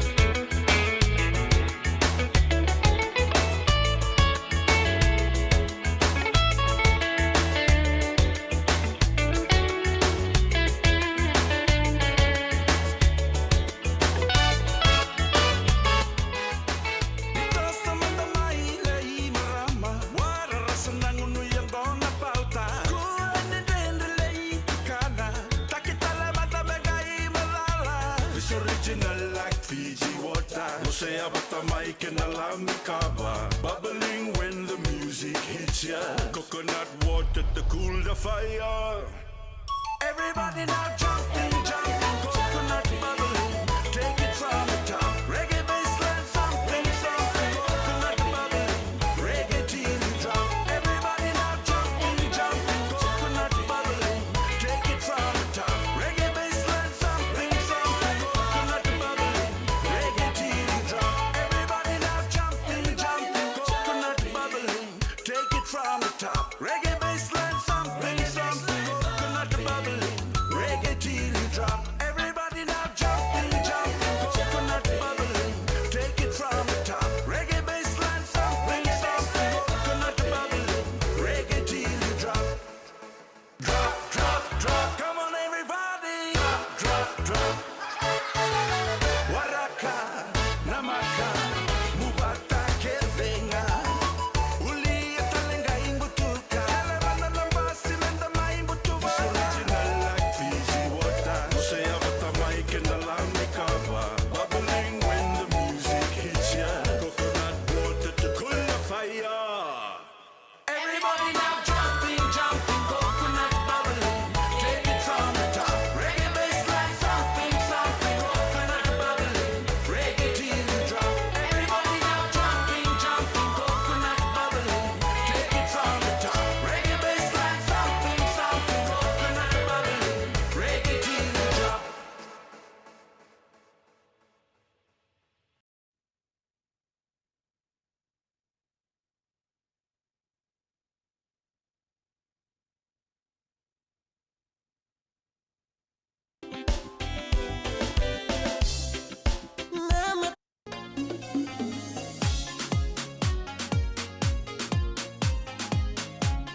Ia sandia sara tuna be e tondo ania mai da au bongi ngani kua tona Leitini na Carnarvon Street na Deep Sea. Di na nga ni sa songo tiko na be bono todo ko sara ni tarlala nandua na keloko. Sibina 5 na tini ketolu na miniti kero samba di baka nama da tuna be kaningo me kero sana di tomana non to vital no baka madawa. O yan non da biti ke engkas ni buli Paulangeret. Malo baka lewo nga baka rakai no mbulo binaka sa sakin ta bagi talmay nandua tal ka kabi di non to vital no baka bubale na radio mbulan dua batang kes ni buli Paula we kem ni talangan be kan ni warong chukumai ke baka nindo ndambe tok ni sar tok mai sombe ka beken dan do baka tarong tue sambe ka robio kan kino rongo zabro sinkani abata kina matagali kaka na batangan ni za tundo aputu ye ndo lebu tunan non baka taru ya ni sa na kenan tau beken ta raunion ni na taromai video na minute ni bito kani kabi de bengkara bindai bulo akan kas di buli Paula malo ambula sa malo ambula bina male butau malo visureci sa vivien taki bina male la Yesuva jadi lo chiku asinga tumba donga chiki no be abando don taki no mu itu ko di tarlala iyo asongo ni valini dani si inandona ko loko Gore aliwan matentu matan danis na tauni. Kabuka biya tarlala may nakoro. Oy nakoro. Yang asar ni ba kaya ala. Oh iya. Tarlala singa. Tarlala singa. Oy nantani singa isuba sa songo nandua. Ayo nabi tauni Nabi tauni. Singi wili kina nabi koro baga biche. Yo, sing ni pilih kan no debe koro, debe tarlala may nakoro. Lako nga, tegu nangaw na lapo biya tegu bukina. Chinin mo nangaw biya chinikina.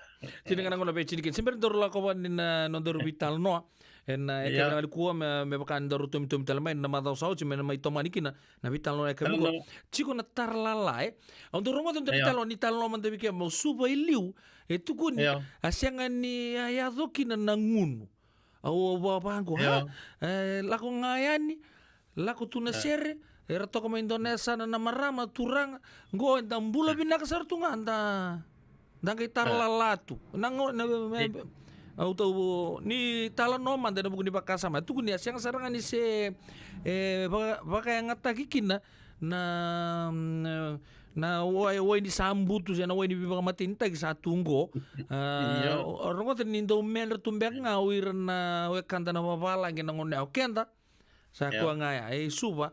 Na tau na lo Macau ambek ni barara matike manta bagalila na buturara ni baka maruta ke suba nangon iliu. Wale buya santo no nakau klachi ko nangon ba koloni baka tambui bekanda na nangunu biya sayang ni balangi solid na kene bolataran do dan chuna pameti.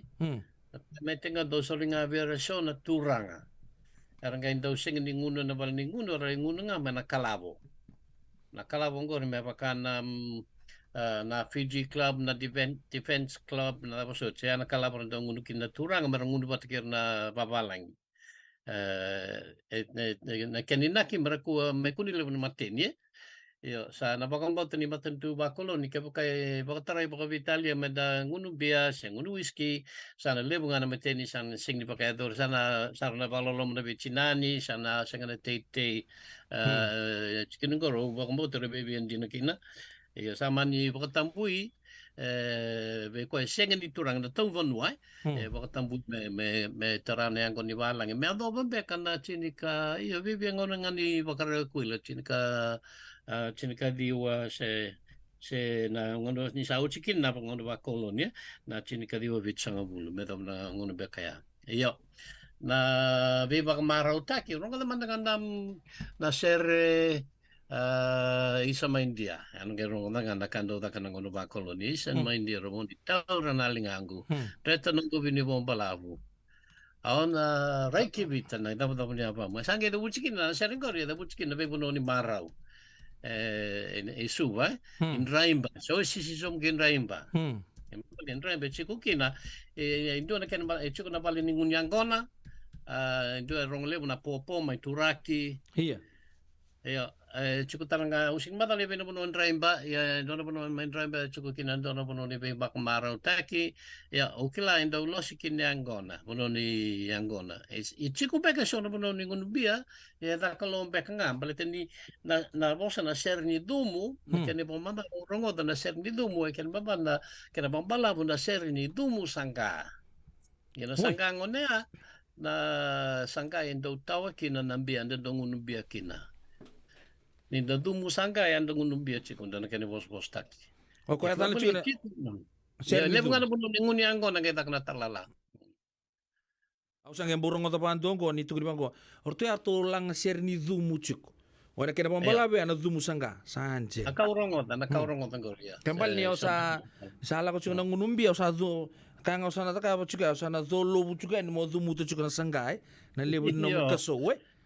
Iya, kaya nanamutsi ko na nung rito pumakao ni langa sere, kaya kasi nga nang kita kay muri, liwara langa sere nga, may baka sa baka daw chuk may law, kila na pesi. Iya. Kumuno mayon, numatay sa rikina. Iya, ba, iya. So, manda nga na manua. Tunga lang, Iyo, gori siya nga na kani baka tangi, kaya kay luchi kong gori. Ya na matagali lang sa Bangor na pesi ke na endau vakeador na vale ni Ngunyangona. Saya nga na keni bakatangi. Isaya nga may na kita sanggit ko me bakantag ni kita na ukulele na mandolin daw bang tayo bakalibuiliu sa sang ni kuwa. Ene bakatangi taleso kay mursar na ramu me baka de baka samta kana mata ini matanggiri me baka ramu sa matanggiri nga baka babalang me baka na ini daw ngiri sila nga seryo sa kiusay sa kiusay daw ni girin ramu yan ko rin kay mursara sa sangaw na ni matantu tungalala ngaw tungalala yan angon ni lomani ngaw ba koloni siya nga ita nga na bali ni Angona kay lakan na numutiko medo bniku so wir mat ser makawa go una no sa chiko do nga una pa madalikin na do na non daw ni langa ser kay ka o kende men de va morir na kay valang ni da langa ser chiko i matan levu menda pa kay ngata na buturara and velanda yaki da langa ser chiko na ngusuni bosa bango wir na no da mat ser indina era senga era vidu bari. Hoy. Ano matay ni Matseri o saramo chiko yo na uli na natap ni Matseri ko may sawani daw ni Wayman. Daw ni Wayman. Okay ko yo na numutiko to na baka na Matseri may balang bataw sa may balang mera na mata chiko be kenda na kay giring ta lang sir senga era wawu kichiko baka na ngunyang ko na sila chiko ilo mo na tano argay bidu bari chiko Ravidu bar ni lang seri. Ya sini dua kau ita kaya na top makawa. Ya ravidu bar batangango ri kep kachu koi matamu indo na sangka ambia ego na dumu na sangka. Ya na kena baka sama na seri ni dumu. Nunggu rongo na kena kumadal.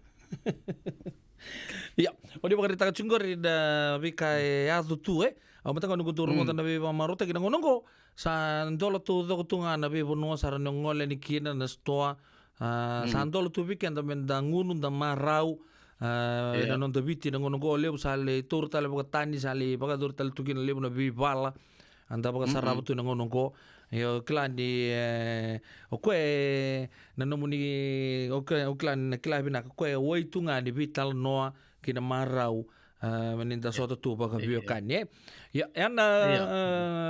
bono mentolo toki non da vital noa na kabri bin krab dintai sibina 5 en ruo sanga bulu keruan na meninda san tega bu en non do rambido tok mai na matau sawochi ndo ro vital no taka chuko son ulutang mendor kami vital no taka na kabri na kanu sepa ke kila chuko indua ya Oye, saya sarapin na mga na kento banggang kachiko na bibig kanis na bito buta kimbang kay lakembay. Lakembay, iya.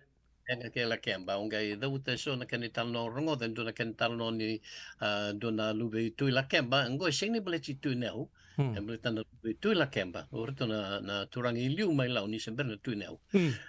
Nono lube i tui la kemba, ni ada no rā lube, ni sa ada ni turangi ke, de na lube endra na ele, o ando watokai me rā lube.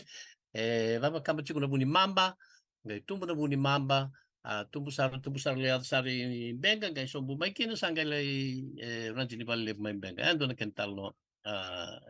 Ya singi lewu era kamera pakambo tu chiku na ital no ngor. Endo ngam do mek ngan turang ital no tak ngor. Yo endo tal no tiki pakalewu kai ngan yo ne pakamata ila laita kana mata ngo na tukuni ni dona lube tu ila kemba. Koya. Iyo, koya usana ona wili kamandani koya ukai chiku na usana numu chiku ya dana ena mata osa chi ngor kana mata ila lai. Meboka e talo taka biau o nuna kena turanga mai na sanglau mai na matagali na kambuta na ada no ngalu. Maka ka klasa na ya limpe kana turanga go ka baka simbulu chiku sa na ambakin duan ro wadada. Iyo mai na matagali no chiku e tolumbe kana o sanga lebo na matagali tu be chini wadada na matagali mai na sanglau e tolumbe kana ya busa. Iyo o koya ona wili kana ni tal no biau ko tula kemba ya da nambe ka ko lawa kai la sota la kau ilangi se ko wanga nau nawa ina no buku ke ka wanga nau nawa ngori se ma bat ke ya sa semua muala ke muala wanga nau nawa ka ne ke chiku ni lube kumbu vanua se tu no kula yo o lawa la kau ilangi se ko wanga nau nawa e dambe mai nangarni kuka ando no bol kachi sanglau aona yabu ada ni one yabu ko la kemba o ngau kai kina sing badal se bu mai ve ne ada la kemba ye rua la kemba ro chiku mai banu levu iya la kemba sangani ya sano sangani ya sano da kontrobi pat gento tar mai ya sano madwata mai bapasinga wili chiku beka ina chikina beka onandongo o se onamuka beka yo ona yabu ko la kemba ya ngai wachina ya wachina chiku mai sama ko wachin peka ngai ko te chiku mai da leo ni waini keli mai taviu tavini yo ngor sa sematal nga ke taviu ni ke banu leo na dana o yanji mai wai poa sanjin o yanji mai wai poa ano nei kau chiku mai angio ona matagali ngio la lai adan chiku ai so kula se kula ni sando abu ni sengele ni adan nai so kula ko ngai vaka adan ikine due vaka adan ikine ya bu so turang meta konrove ya kene karua e vaka adan tanga kina na ngio lalai erndom balolo ken mama rendo ikini ambaki mai na sanglau erndo kadivi na ngio imanda ni ko sa sengambeka yo mai na sanglau yo gori nai kau ni marama mai weni keli kana chukuni adan ko yanji mai wai poa rovakor mai korlevu tu beka ada ni bonobo likat na sanglau sangai lakona no ndu chiku no na buni valu ya ada ko tui wau osota tui wai talanga tu nda rong chiku na levu na tuku makau mai batu varavi so chomunua mai tawani kende ko no levu no mai lakemba bata ke tui vutu na turanga enang mai vutu ko vutu barabi boleh kaci tumbau. O tui vutu.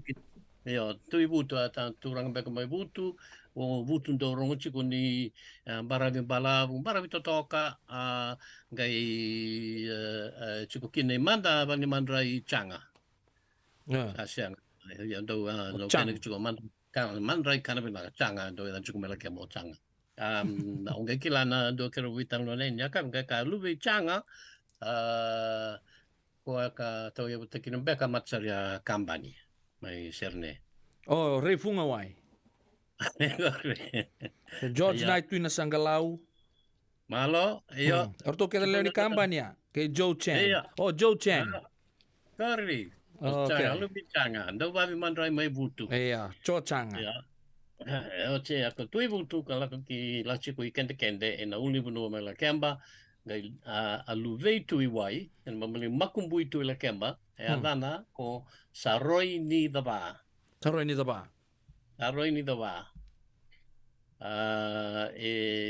nona I tutu wakawanua tui lau, kei wakai abu nona abu mai ndota lemo mai I dolo ke laki mai adana ko Wanganra. Libu tua Wanganra na vea sewi te chukutaranga mai Wundenberg, chukutaranga so tale bonua. Libu tua Wanganra.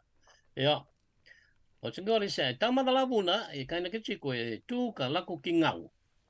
Mai ngau sanga le voka wachikina ke nandale ni ngau. Gai luvendo kina ko ratu damu. Ratu damu kana ke chico ni sebu ni takalai ngau. Mai so ieke. Ia, mai so ieke. Ori o tingori sanga kaina ke lako kimbao rongai veivala kina ke vuechi. Vuechi enda kila tau do kai ada ni bu ronga mai moturiki ngai lako ki mbao ki tenga mbao enganga tange ona vembuli chiko endovia abunji kai na ki maro taura chiko apaka me bunita ki chiko san dovio cha abunji ka turanga ona ka taura chiko kumbuna sana turanga ona ka taura chiko amatana me to bonua ku vuechi kai tauru chuka kumbuni bunji kai sa lewai me sa turanga mai mbao. Langona mai arto chiku kina mana mai kumbuna. Sebenarnya tau kumbau re chiku kina kai wai Ngon do siama ni tala no laku tali kaina chiku laku tali ki nukui. Rewa. Mai rewa. Ia chiku kina na nona tombu ni yawa. Tombu ni yawa I saroni da va. O koe ngataranga e kane kichiku ni waka adani nuku lau me wakanumi kina ni nuku ankai wakanumi kina ona vanua maten tuku lau. Ya medra kai chuku nei lebro do ambuli adani vanua me au endo tane malban nuku lau e nuku yani kidake. O chingor sangalo kimbenga. Wadara I resho vira I toke maraloki tai levo ndui tumba ngai dua vira ngai laki turang I viva tu loa mai na mosi ke na sota levo no ani numu chiko na bosa makawa miliki no lau o tai levo sing nyasana o tai levo nyo kai chiko na tai levo mai lau gore kan ban bale I vici levo vici tai levo tau ko tai levo me ado ni kua sa onda kai chiko vira mai ka mai modi se mai ono chiko be ko ka chiko mai tai levo I mai nanji Oi. Tai levo sa ko vici levo todo ko no boso bakalau. Yo. Ochi sangai wachi saroni da bandwa lewa ni kabidin wachina. Dakun. Kete chileva mai matuku. Hoi. Gai luvendrau Aro sa chiku mai benga ke re turanga ganga levu chiku no mate value ai luvendro mai benga ko ta sing tu kun chiku se ve mai benga de kla bang ba tu chiku ni on takuni ba tendo orang mai dokuni nai talongo luvendro o tangi andrani kai benga to wakle le tak me da no tangi andrani kai benga iya do tala wachina leoni na kasoleka na luvendra wanga itu na casa. Iya. Dona kelis gloria na kandavu mati mai benga kaya verton luven merto tumba andaka somina na baluci benga merto marroi sota levunu asar ndui tumba luvenai. Yo ko tangi mandado luven ko tangi lakui rewa o chinga lakui na kurtumbu o ci lakui matuku ngai lambachi mai matuku. Anje. Dota le na ko bako chia le stali kina sangalau gai mana sangalau gai nona ulmatua o rakuita dona ada se rongli buku mai la kembani kuah kuita ia gorenga bu di sema ke benga o seperti bangka ona ke ya bosnia la lamada ona mai ona ke bang tanlo tanga ke ni sema mai benga berarti cukup mapu kau kai cukup nona batu mai benga Oli kaci ndakuni, endo ya dan yukon batu tangi ki lau. Batu tangi ki lau. Iyo. Ona ke wanga na dava na ke ni tal no re kila mai benga me sema pate ke na ital no ngo mai na sanglau. Se sema se vidalachin ke madala mai. Bila boleh besar turun kena maram betul kena orang lewat anda boleh nak cukup ingin kasih buli Paula anda bukan non sema tu cukup ikan ta sale betul na bekadibe oye korto anggo utau main benga saram beli sa lau tu tu konga orto sa tek tak cukup na orto na edon lelair toko kilo tu kena bumbu main benga sangkai kurieta le na vital no kata-kata sartu kana ngono ko awanga buka bo ni fijewe sabolo itokin na yanu kombenga arto saka chuko melau ke mundo ko ramme da polo sale baka sartu ki na bira sa anga buka anga arto so machuko sa tukang kombenga ya kima minganangi lo si kima mi buka tu mali olal ke muno akena bo no lako tongai na bono rana na bio kaningo ne sa le rambai lebu nda bo bina kena buku ni ken talo tagi cukup weekend ni na ke uto ni baka samango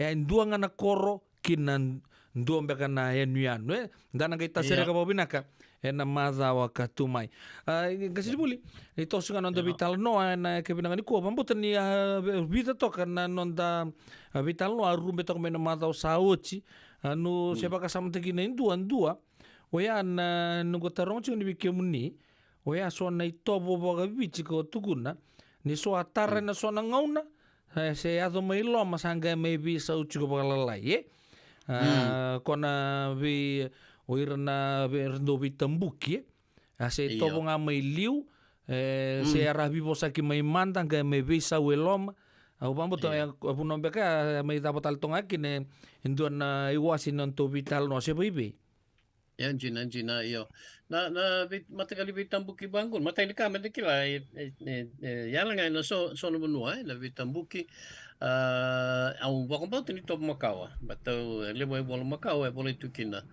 ya embelechi era nga so no benua bakam bimbi ko saya sanotai lebo ni kuwa ya sano rewa so no benua mai kadavu so bagana benua lo mai vich mai vanulebu senga so che lau senga saranga o sember ngo de mendo be tambuki mai lau ya na be tambuki do bu bakalebu mana be batiki be batiki ya mai lau chiki na bachi anu mu chiku na do wala na songo lebu mai la kemba indua rongo chiku ni rabi bala chiku o yanra na batiki kambara so de me yanra chiku no rara belete rombachi ruru e unu sing ni ko na vele chigori au sana kaenga ni chiku na bachi ya senga kin na bitambuki nga kanga kuninga ina na buno tu chiku ngori o buno ka tailebu buno ka ra au sebenarnya ngutu tanga mani asas baka mani asas baka nanronga se asawa se mba se nabosa mandanga au semberni rongoda de dua chico au sengani au semberngani rongoda ye endo kilai lebu ngana ve tambuki ena ve benua baka tai lebu baka bau baka rewa baka verata in dua bekanam panggram mandana kena akini ba madala chikungo ya bomba tini top makawa bate so saranga na top na ibola makawa tamaki tukina boso tamanda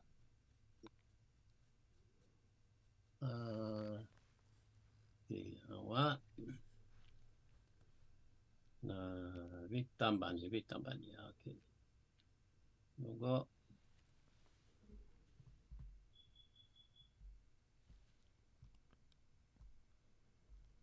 tambani yo usana buli kemandian ya bang madalang go ko ta ki man nonggu tamban makawa mai endo na be wakan di baka benua enda ban din ta ka chiko na ngauna enda ina be tambani ya enda bosa na tambani ende kila kina ni ke baka ta ke dona kai na do ta la kai ta ka muria ya ni me baka na be sa se baka rotaki anu bucho ko be wakan di na be tambani ko kana tambani ndo ta ka mai banu lebu la pasa manu lebu dake lampasa lako dake dinda utaki ni angona taki bakan dua matai ni wabuki ngunu rambe Zako Au tali. tia ane doka. Yo tambani. Mabale. Takitale. Dono. Ende yaro. Ya ukla santo ni ambeka. Iya. Rame madua te do vai ai ngunu ochi Sini o madwa te todo kaya so ngana mo madwa sa so tana no na sano ta kondro. Kota kondro be. Ya ukla chiko ya ndo ni mai vi sangani mai bunikonji. Pia la basa saranga. Yana buno klando yana tambani. Ya na tambani tu na to ko buno kando ya bikin na bitambuki. Bakame bakarua takin we tambani ro we tan do nay tamban no tukun tsaka na baka mawe tambani ale o tambani tangane na tukutevu Koe. yo do da ken na yo tos chiko na be wakani ba bonongo en bele chiko e rona bonua do na ken tutuku e tukuni no ra na bonongo e toto wata na non ro tutu baka bonua ya sarango da kero sa bono turanga se lingni mangichi rorua Rona be tambani talanga vakanda rongo chiko mbao e varata ro be tambani bataro vono turang rorua yana kena bachi awa ya ul kamanda usa tukun chiko na kasimber ni ulika ya rango vono turang rorua se lingani mangi rorua ya rona be tambani talanga Dota na kene pa madala ni be tabaleni na non ro vonua na rongo ya usini ba batengo na itobo ni be tauvu taki. Ndua na tiki ne matata ni rundo baka ador na leo ni no rongo na bakara ni vingati e na sala ni ve bakandukai. Na vendo vaki. Ravi sio taki. Me vakanga ne bakara ni ve tabuleni. Ve baka ya koko wasar Ni usar ngo te marasol ka. Ke mami ve tamba ni rasar. Gori iya. Iyo. Rabi palat stok ai. Ai to we kita be kamay law ni kita ready chiku yan isa. Ai to we re daba tawa kilikili. En sing ni binakaten dua me malmalumu se enruka. En la kabe kede na wali se lawaki me montu kai kina na kenisa. Yo, eso entan andre vaka, eso na rawa kina. Hernando ve sa bosa en aquele tapatangen de que bable ve bosa hasta aquí.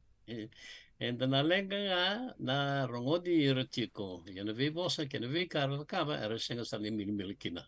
Za no rito makau Veo kani ponongo senga ni dondo na me leva ma botaka sa ba se ba lenga no ro ve maliwai. Era que me kani lasa dingo mitalenga en san ro na iba kan de ni ve kani ba bonua.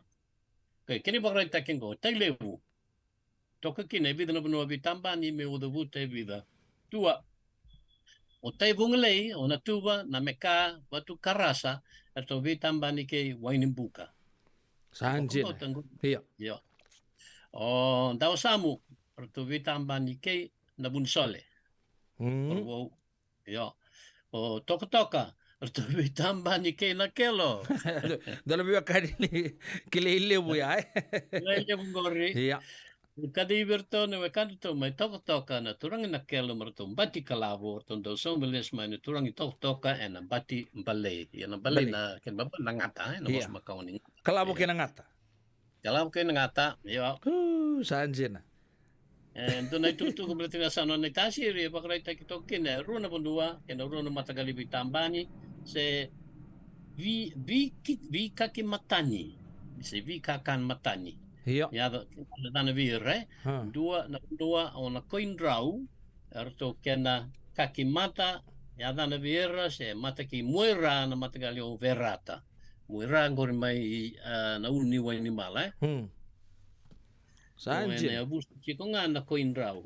Ya na buno muera e kena kaki mata se mata ki na coin draw na mata gali baturanga saibo en ya busa o na koro. Ngo sakina mata ilaisara.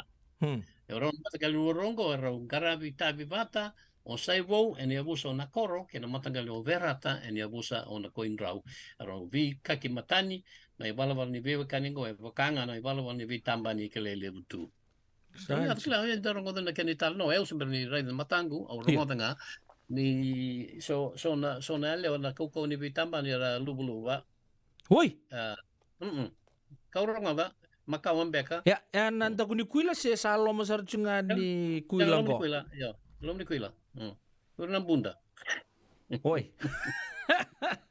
Da Como kuko. tu person na kenan goreng kay kreber na warong chiku marabanganga. Ya, kaya kau ni santo no makasona matagal bi tamba ni paya bikibina siya mo chikumay. Ningai bola to baka mayasa. Kene to bucu waka pertanya sa extreme tale. Se didi besar tunga kena lain ni mai. Hoi, lagu tunga na marau sa so lubo-lubo. Ayo. Karong oda, iliu. Iliu. Sa takni ko siya ngay. Utaling ko na sana ba katurang orewa. Koto tangai kini do na bewa kani wakabuno ni bitambani lewtu. Ang kono koro nandoria na buno waturang ndeketi nambun raw na buno waturang nodo. Ya rewa chunga wa rewa. Ngai kalanga. Yo lo mani asa no rewa. Dua o nandoria mai ndeketi do nambun raw mai nodo. Beisa ngai talanga na kore ruongo do ni ada ronda vika di bikina na maliwa. En dua saranga sang kita roga mo malalanga besi. Dabo na maliwa sor do bika di bikina. Oya nandoria bataki nambun raw. Era bika di bia. Saya magrara nodo kendeketi. Nodo kendeketi. Nodo kendeketi. Oya rango rabi ka di bina maliwa. Okay, de hecho na numadala, boleh itu na kani mo madala go na maliwa go. Sindi maliwa na tikni ang onda waray. Yeso sa tuli na numuchu beka me bakakin, ay? So sana numuchu beka yo. Na maliwa ba turangan de no rovewe kani na rutin de keti ke na turangan tu nodo. Ya na ka na kijugo. Oi. Wewe kani no yango bango and the red ni tu watakaya na bakarau ni no rovi kadivi. Don kan bimbi man dikelani don men du kele kenda bunak chiko na bakarau ni wewe kani bango. Due kadivi como clan bakarau ni no rovi maliwai et bosa e kadivi kukina. Kembali Niku ke baka so ndorong na bosa na maliwa. Ya na biwa kani na bono eruai. Maliwa. Sanjin. Abi na kamo ni sa ngebang matataka chungko balate so ni sa ndo rando bika di juga. Saro ni diri talanga na baka sama siya ni opo ya. Ko kenda baka sama taka juga so na maliwa. We na biwa kani na maliwa ke nodo ke nandoria. Gori, na kenro maliwa na buno ba turang gori na balbal ni maliwa. Iyo ibuan don kani bakara itakitunggo na bewa kani bakabuno ni bitambani tukuni ndo bewa kandukai bewa wakita kitalanga dona ngona berakina na kaya adukina na chinika diwa walu vitu na sungu nua rebuli na turang ni korma tele usauda inandabe. Iya. Rato o katal ngaki na bida mai toka ke na kelo robunu bitambani. Ni singa to risunga mai na turang ni toka na nganji no to bunua to satavir to sarna mai kanto to mai na kelo elomni bainga mai nandabe. To mani lasta kirto sara na kanto to mai na kelo ni samati indona no to toka ni kanto to talenga bukan drama na koro. To bil to mai na buli na ngon na kelo to sa mai raisari na koro to ngai kilani to lastaki. To sa dingo malotto kana tango. Ningai bakro merve suke na ni buli to ngole na ngole ni na kelo. Do volando na bola, me bokasa nga e do na bola ni don domo ni don ngoni lewa roto vingi makabata e do na tatar ni marama e na no lomo ni kato nona e do na we kanto tu reng ni korme toka na ge vis pe aki sa ka ule se chiko na corona ya ungo anka rongo de muri ni chini da na ba ya kabi ke na ve maro ta ke na kabi ni singo ya ni sa talau da koran di ni turanga ni koro na kato I watina. Não na kanital no mango. Iya. Ya sabi subting akin na norto lawaki liu ya Gela ko na serekia sa ambiu pa tu nei bola patke na sulilo masya na tatar. No. Isa na tatar sa sang ni kuha.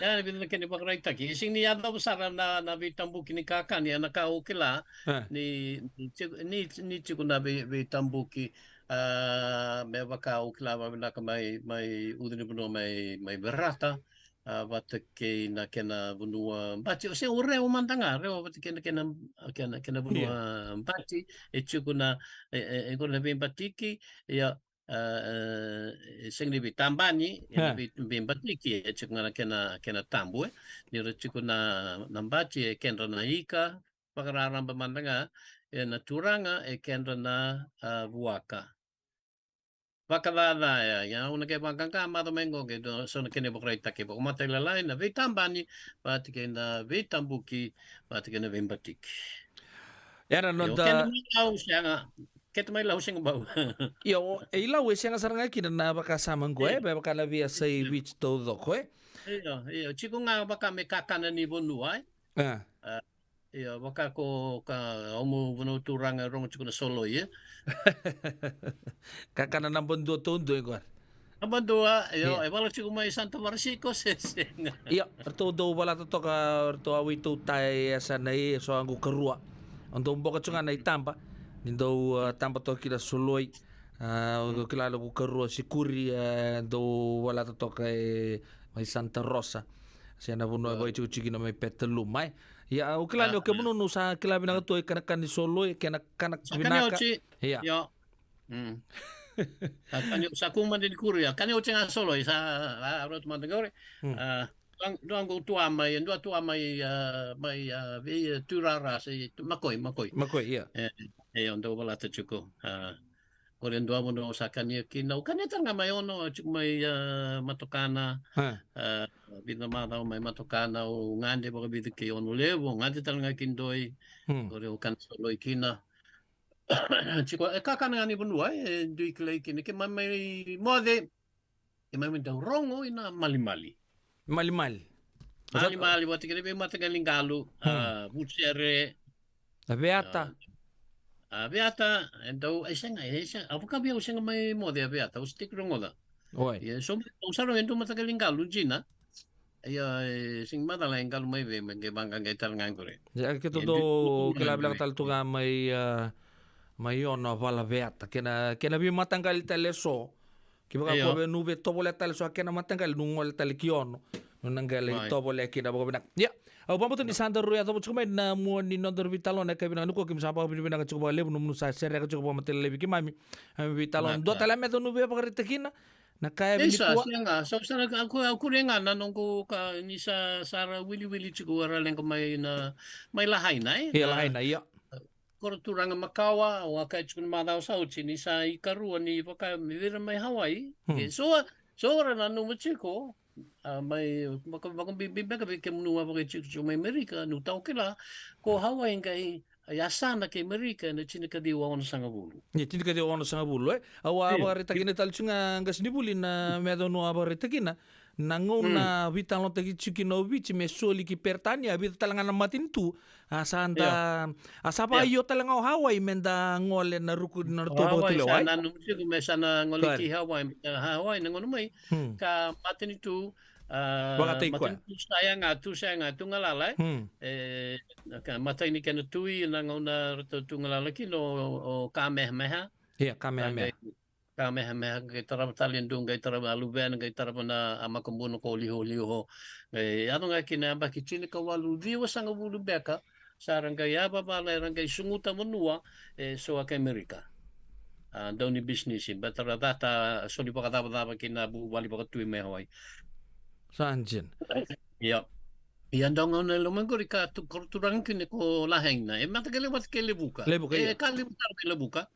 Iya, dunga ko kami dunga na wakolo bachini wae. Iya. Dunga bachini wae gai bidanga wakolo la muri. Nga ro to patikin gai lebu bale makau itu kina bale kadu sa tara chiko ina ambakichin ko wala bakadala.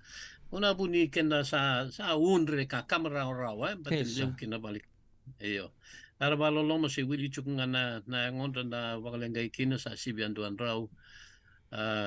Manda naman numira mas laki gay nuitakan ni sana bang bulbul tektal na korolahay na may baka na sini baka sarangan na kinitu baki manda ya sana kaya baka raw ni taktal may baka ina baka numini ngono makao baka lebu kabiketa. Ia sa koe tura kina marama da rua kina ngana leo pakan tua talen da bo di benaka kina non tangka sibuli paulang gereti ramul mulu benaka rasulia tal tunan rangona na kabi bengka rabi tintai ramai talo sar cukup bo benaka ombo tina pa burbaka sama cukup bikenta da samata cukup sonan do biokani anda nanga mai tomana tale en madha wa katumai endona serra bagari taka chico na buku ni tarlala en vono lebo suba isa maindia monitor na lingagu gondo na singin ringi mana baka parikina ngoso na mati lawa tau singin ringi tonga endona pale so bertorto lewena tu endona mata ngiri rongo Mr. Rongo yao na old timers toka talanga kina turanga na ita senambau sabagai tiku talanga go Amerika ngasibuli dan nga may sota talana mata o katumai kim sabaga malo tigi ba lebu sar no numbula gino muningaw na kim sama sulakina dan may sota tale na bula bina kina marau to manital non tabi bagara ramata kino di tobo ke non da bosa en non da biti en mata o katumai meta bangono mayai no sate mo de to manta bagalay Anton, nawalan sa ni mo. Malo.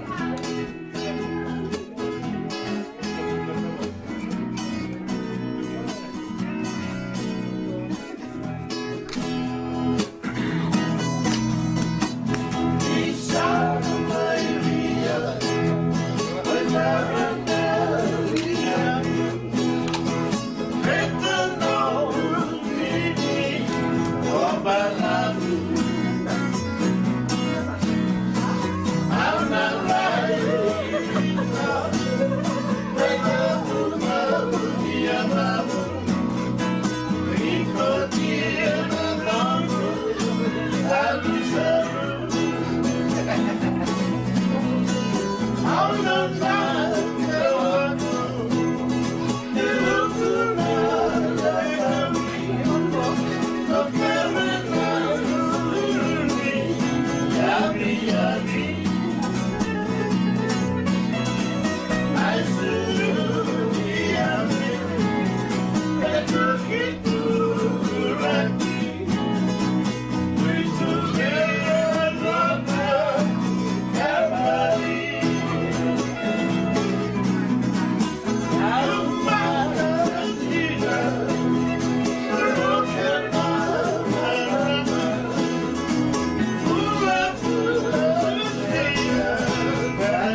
Rotok na teman reton na kalau saya rau ke buni patu ya nang girim bek ni na ida na lali ni nonda ruba kamau. Da weekend na programa ke Paul Angereti sibi na ono na ruan na minit. Nda baka na mata cunga na bukunin gitu na singa tambang go biti na Fiji Water Flying Fijians ke na mata timi rongo na lebla na mata timi di beranisi ronong gitu cunga mai non mai beranisi lele besar sara baka na mata cukina na mata ngoe. Lele buntu na numachiko ba uli cunga to na artikel tu di bangko ni lebu sarra era lewena chuko na no to mate timi ni Flying Fijians era senga ni rabuli mai na ve korni buli lelebu kanda kilatu na soto lelebu ni rakabi korsa household names tu ona da butu manda bikemu ni sona dorbu ke na korni bule rabuli mai kina ke mbale. It's not about the monogram, Ke baka nga sa ambite lomu gen nomba kasama. Mo nanggito ragabi, mo nanggito taga na mati munibiti nandona ngona. Se vada besar. So mendengar, siang mendengar di gobar taga cukup. Siang mendengar ni household name en wakasama ni ragabi.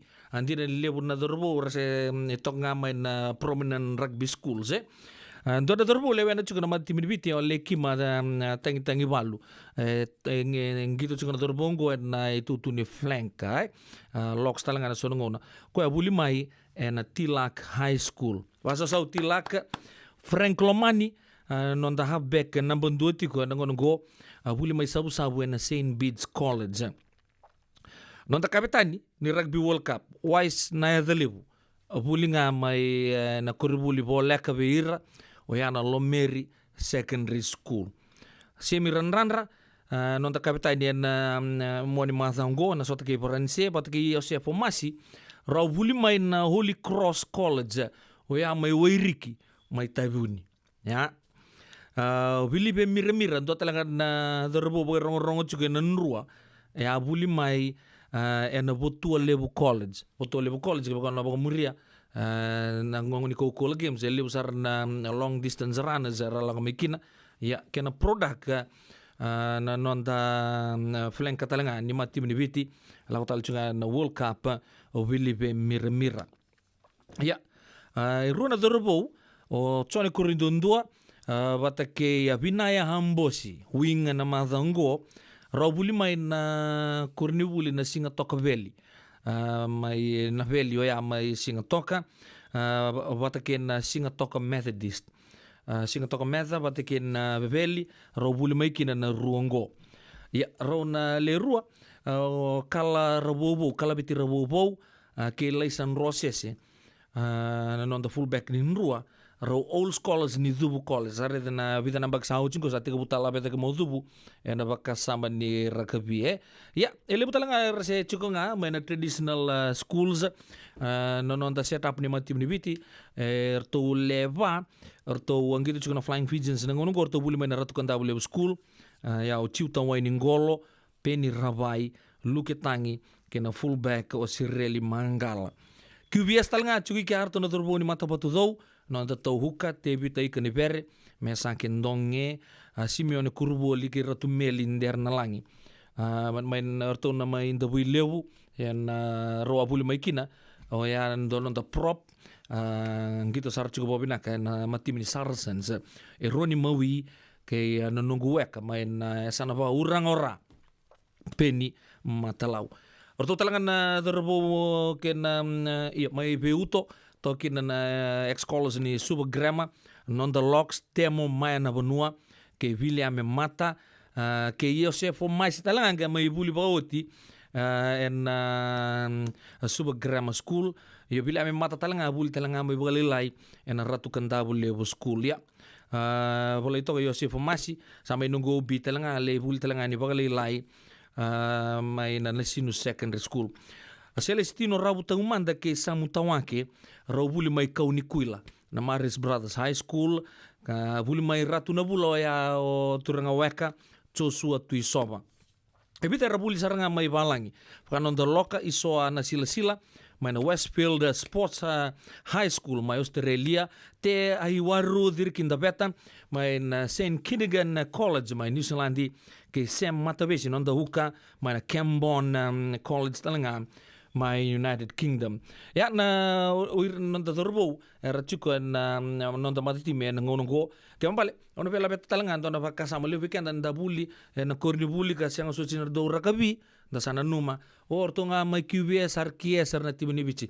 Kiba ko na reda na tail of the tapes ne be ngona sawochi. Lele borra siang mandanga ni rangi to rakabi mandanga. Na non rangon ni buli era may tibuni bichi kembali ranim boleh kenda tu ke bakato buli tu main na lomani zolo se na venianu isa drive takin donu nganon to baka sama to ngito ragabi se to ngito sok takan don mati timi se na buno ta bangande tu ke na buro-burongo na kato to buro-burongo na singa nindo na kaendendre ke baka saba ka yo takarau tunga na nomuni baka sama se bebe Senga dina ni kara rawa na daka waka kekiwa. Ia endona kainda wipu ke kawaka mamanta taka tuna bengarabi. O ia ke tuna kenda to kakana. Leika na dalo na bisikete na reo bata na sunbells e tinimbulu makau. O kenda to na senga tiko ni driver se senga ni waka motoka kanda u Rendre na tutu beto seki. Erto satu wakarao na Divine Pacific Food Mart mai Sacramento merto talaveani na nomni boli-boli. Rawa sara. Witartar ngayani na taliboni diwan 21 toluwa diwa ono saibarua merto bakarotaka katalada may nanong ni boli-boli na kinagona totolo tutua. Divine Pacific Food Mart, Viturua Diwawalu Franklin Boulevard, Sacramento, California. Namba di taliboni diwan 21 toluwa diwa ono saibarua. Erto ngarap talangan ikanalay waka suburi ani nanomu yaya. May nanondo to stoa kinanomu mati ni katumba.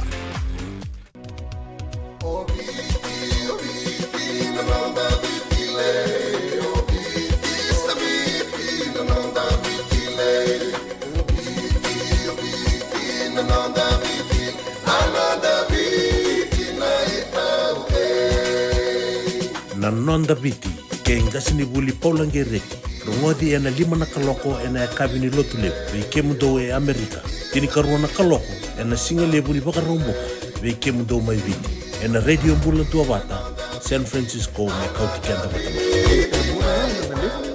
So enda sa sianga sarangan nikla na dabu menda baka talau taka buka singi lewu taka siapa kaya kapitak neka kuni lo malenga sa tipin dono bunua erau ni buka dingo ikimunio waya na JJ's Food Shack Santa Rosa, California na be matangali kaka na itibigina mebaka na karitua waraisi na lobo palusami na buwaka na kaiwa soso na dalo na toa na kukonda bayangani ka ng gamure na kaka na buwa malang mebaka na steak gay baka loka tabio ka kena kozlo surua tatni Kailangan ko na kaya na pie ng bani kay na manray. O yan na JJ's Food Shack, Santa Rosa, California. E rosarang ano direct message virto, giring akin na bitu sa iba bitu, tolo doon limono, se, o nga wali sarang alito, mito may nanumota, e na di omali Billy Street. O yan Santa Rosa, California. E raw talaga nirito ulit dilibot na kaya na kaya mo katalawa siyang lebo siya wang kabi, yan may Santa Rosa, Kinavato. JJ's Food Shack, Santa Rosa, California. Nada masarama da may bulikin ng doon ng life insurance policy may Lincoln Heritage. Sinang ayaw sa nagkakira nito tayo katil kabito ni Agostita na 2022 o sangir ta kasarabiri ni tauna. Kabi nga ya kinamaga nga ya sala ko man check. Sengat tali ni pera, sengat sarangan ni pera palinlay. In time sarangan mai. So ang taliwara ka tala tunda wala ko. Kuwertongko. O saya lo wag bengo kami binaktak. Nakambani binakang ko na Heritage Lincoln. Ni ngono binaka saranga sengat tali to nakaya bakatar tutu na kena. Baka na kena pepo wog dito ta. Kami so mi nakilaw kena timir na vaka. Sen tu bikin ay labul liwaya. Minta samu kina kisi na ni marong kina ngono mo juri paling bula. Kakina kam tagawado na insuo. Kaya sarangan na po. The Lincoln Heritage Life Insurance dodo nga so mo na-claim na lumano ko sa ngubul ka ba newa. Kaya sa ruwan ang baki o tinapol singgaya na lenga, di ko na beba siya oray. Dawi mati sa siyanga. Raw sar na baka leo po mo na telefoni. Text mo ay kinabas sa iwa 8822 tolu-tolu-85 na kanay tuto ko matalalay. Isa, medak megabot na kango. Nada ba ya? O sabi wala ki baka leo fom ni daga kayo sa nga nikilana na medak kaba. O lemban lang katakatalangan yung sa nga to nikilana kisita ba o nasotaba. Kuni lenga daw bitang lotek sarang ano bika kitengore na radio bulon do bat. Uy, na program na ba? May na bay long niyo. Rangudin na 5 na kloko na bay kabini mo rumbu ka bay kemendo California. Tini karuna singile mo ni mo rumay bay kemendo ibiti. Ngoi bito koniki na Connect Fiji Care. Endo na caregiving agency ni ngoni toke and na Limanan Rao Capital Mall, Suite Rutolu Rolima, Sacramento, California. Endo bingraviki na o Mama Kawesi Vosenlangi. Radio Bulando Wata San Francisco. Bekoti Kenda Watamai.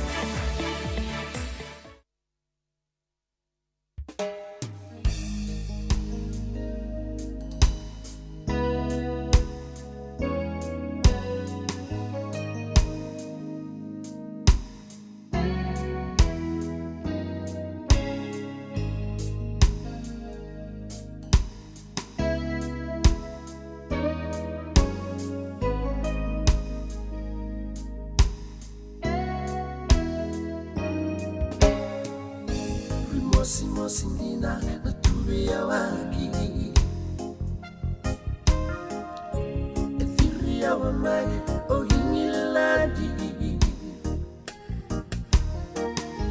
Nongo tangane na prizami Untona numiko niko tutani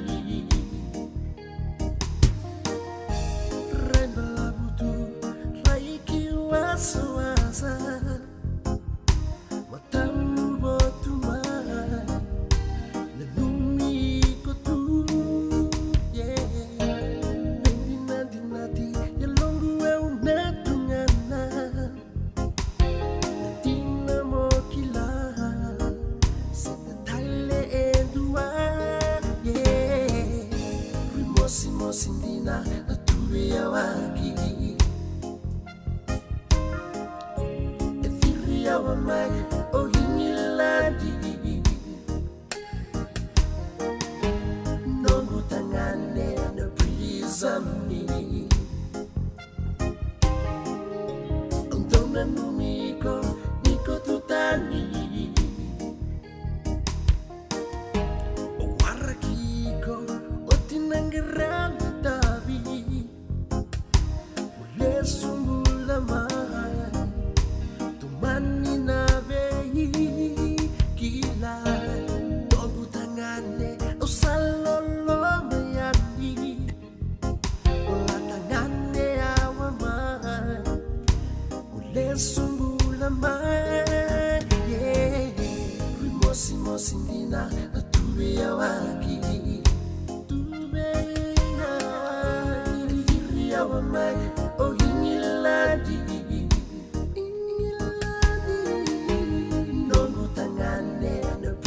Zami Salamanya Untona numiko niko tutani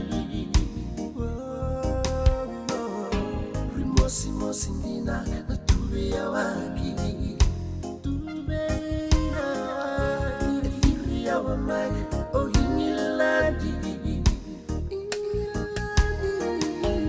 Nongo tangane na prizami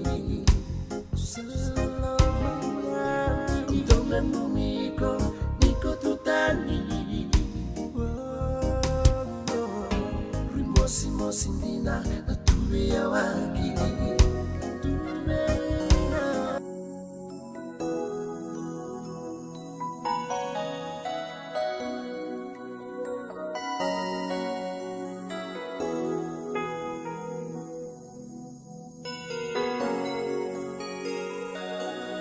Kamu sangole kanisa numwina kimo Kovea na mara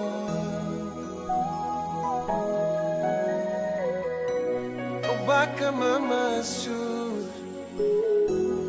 Rei kombu na nalo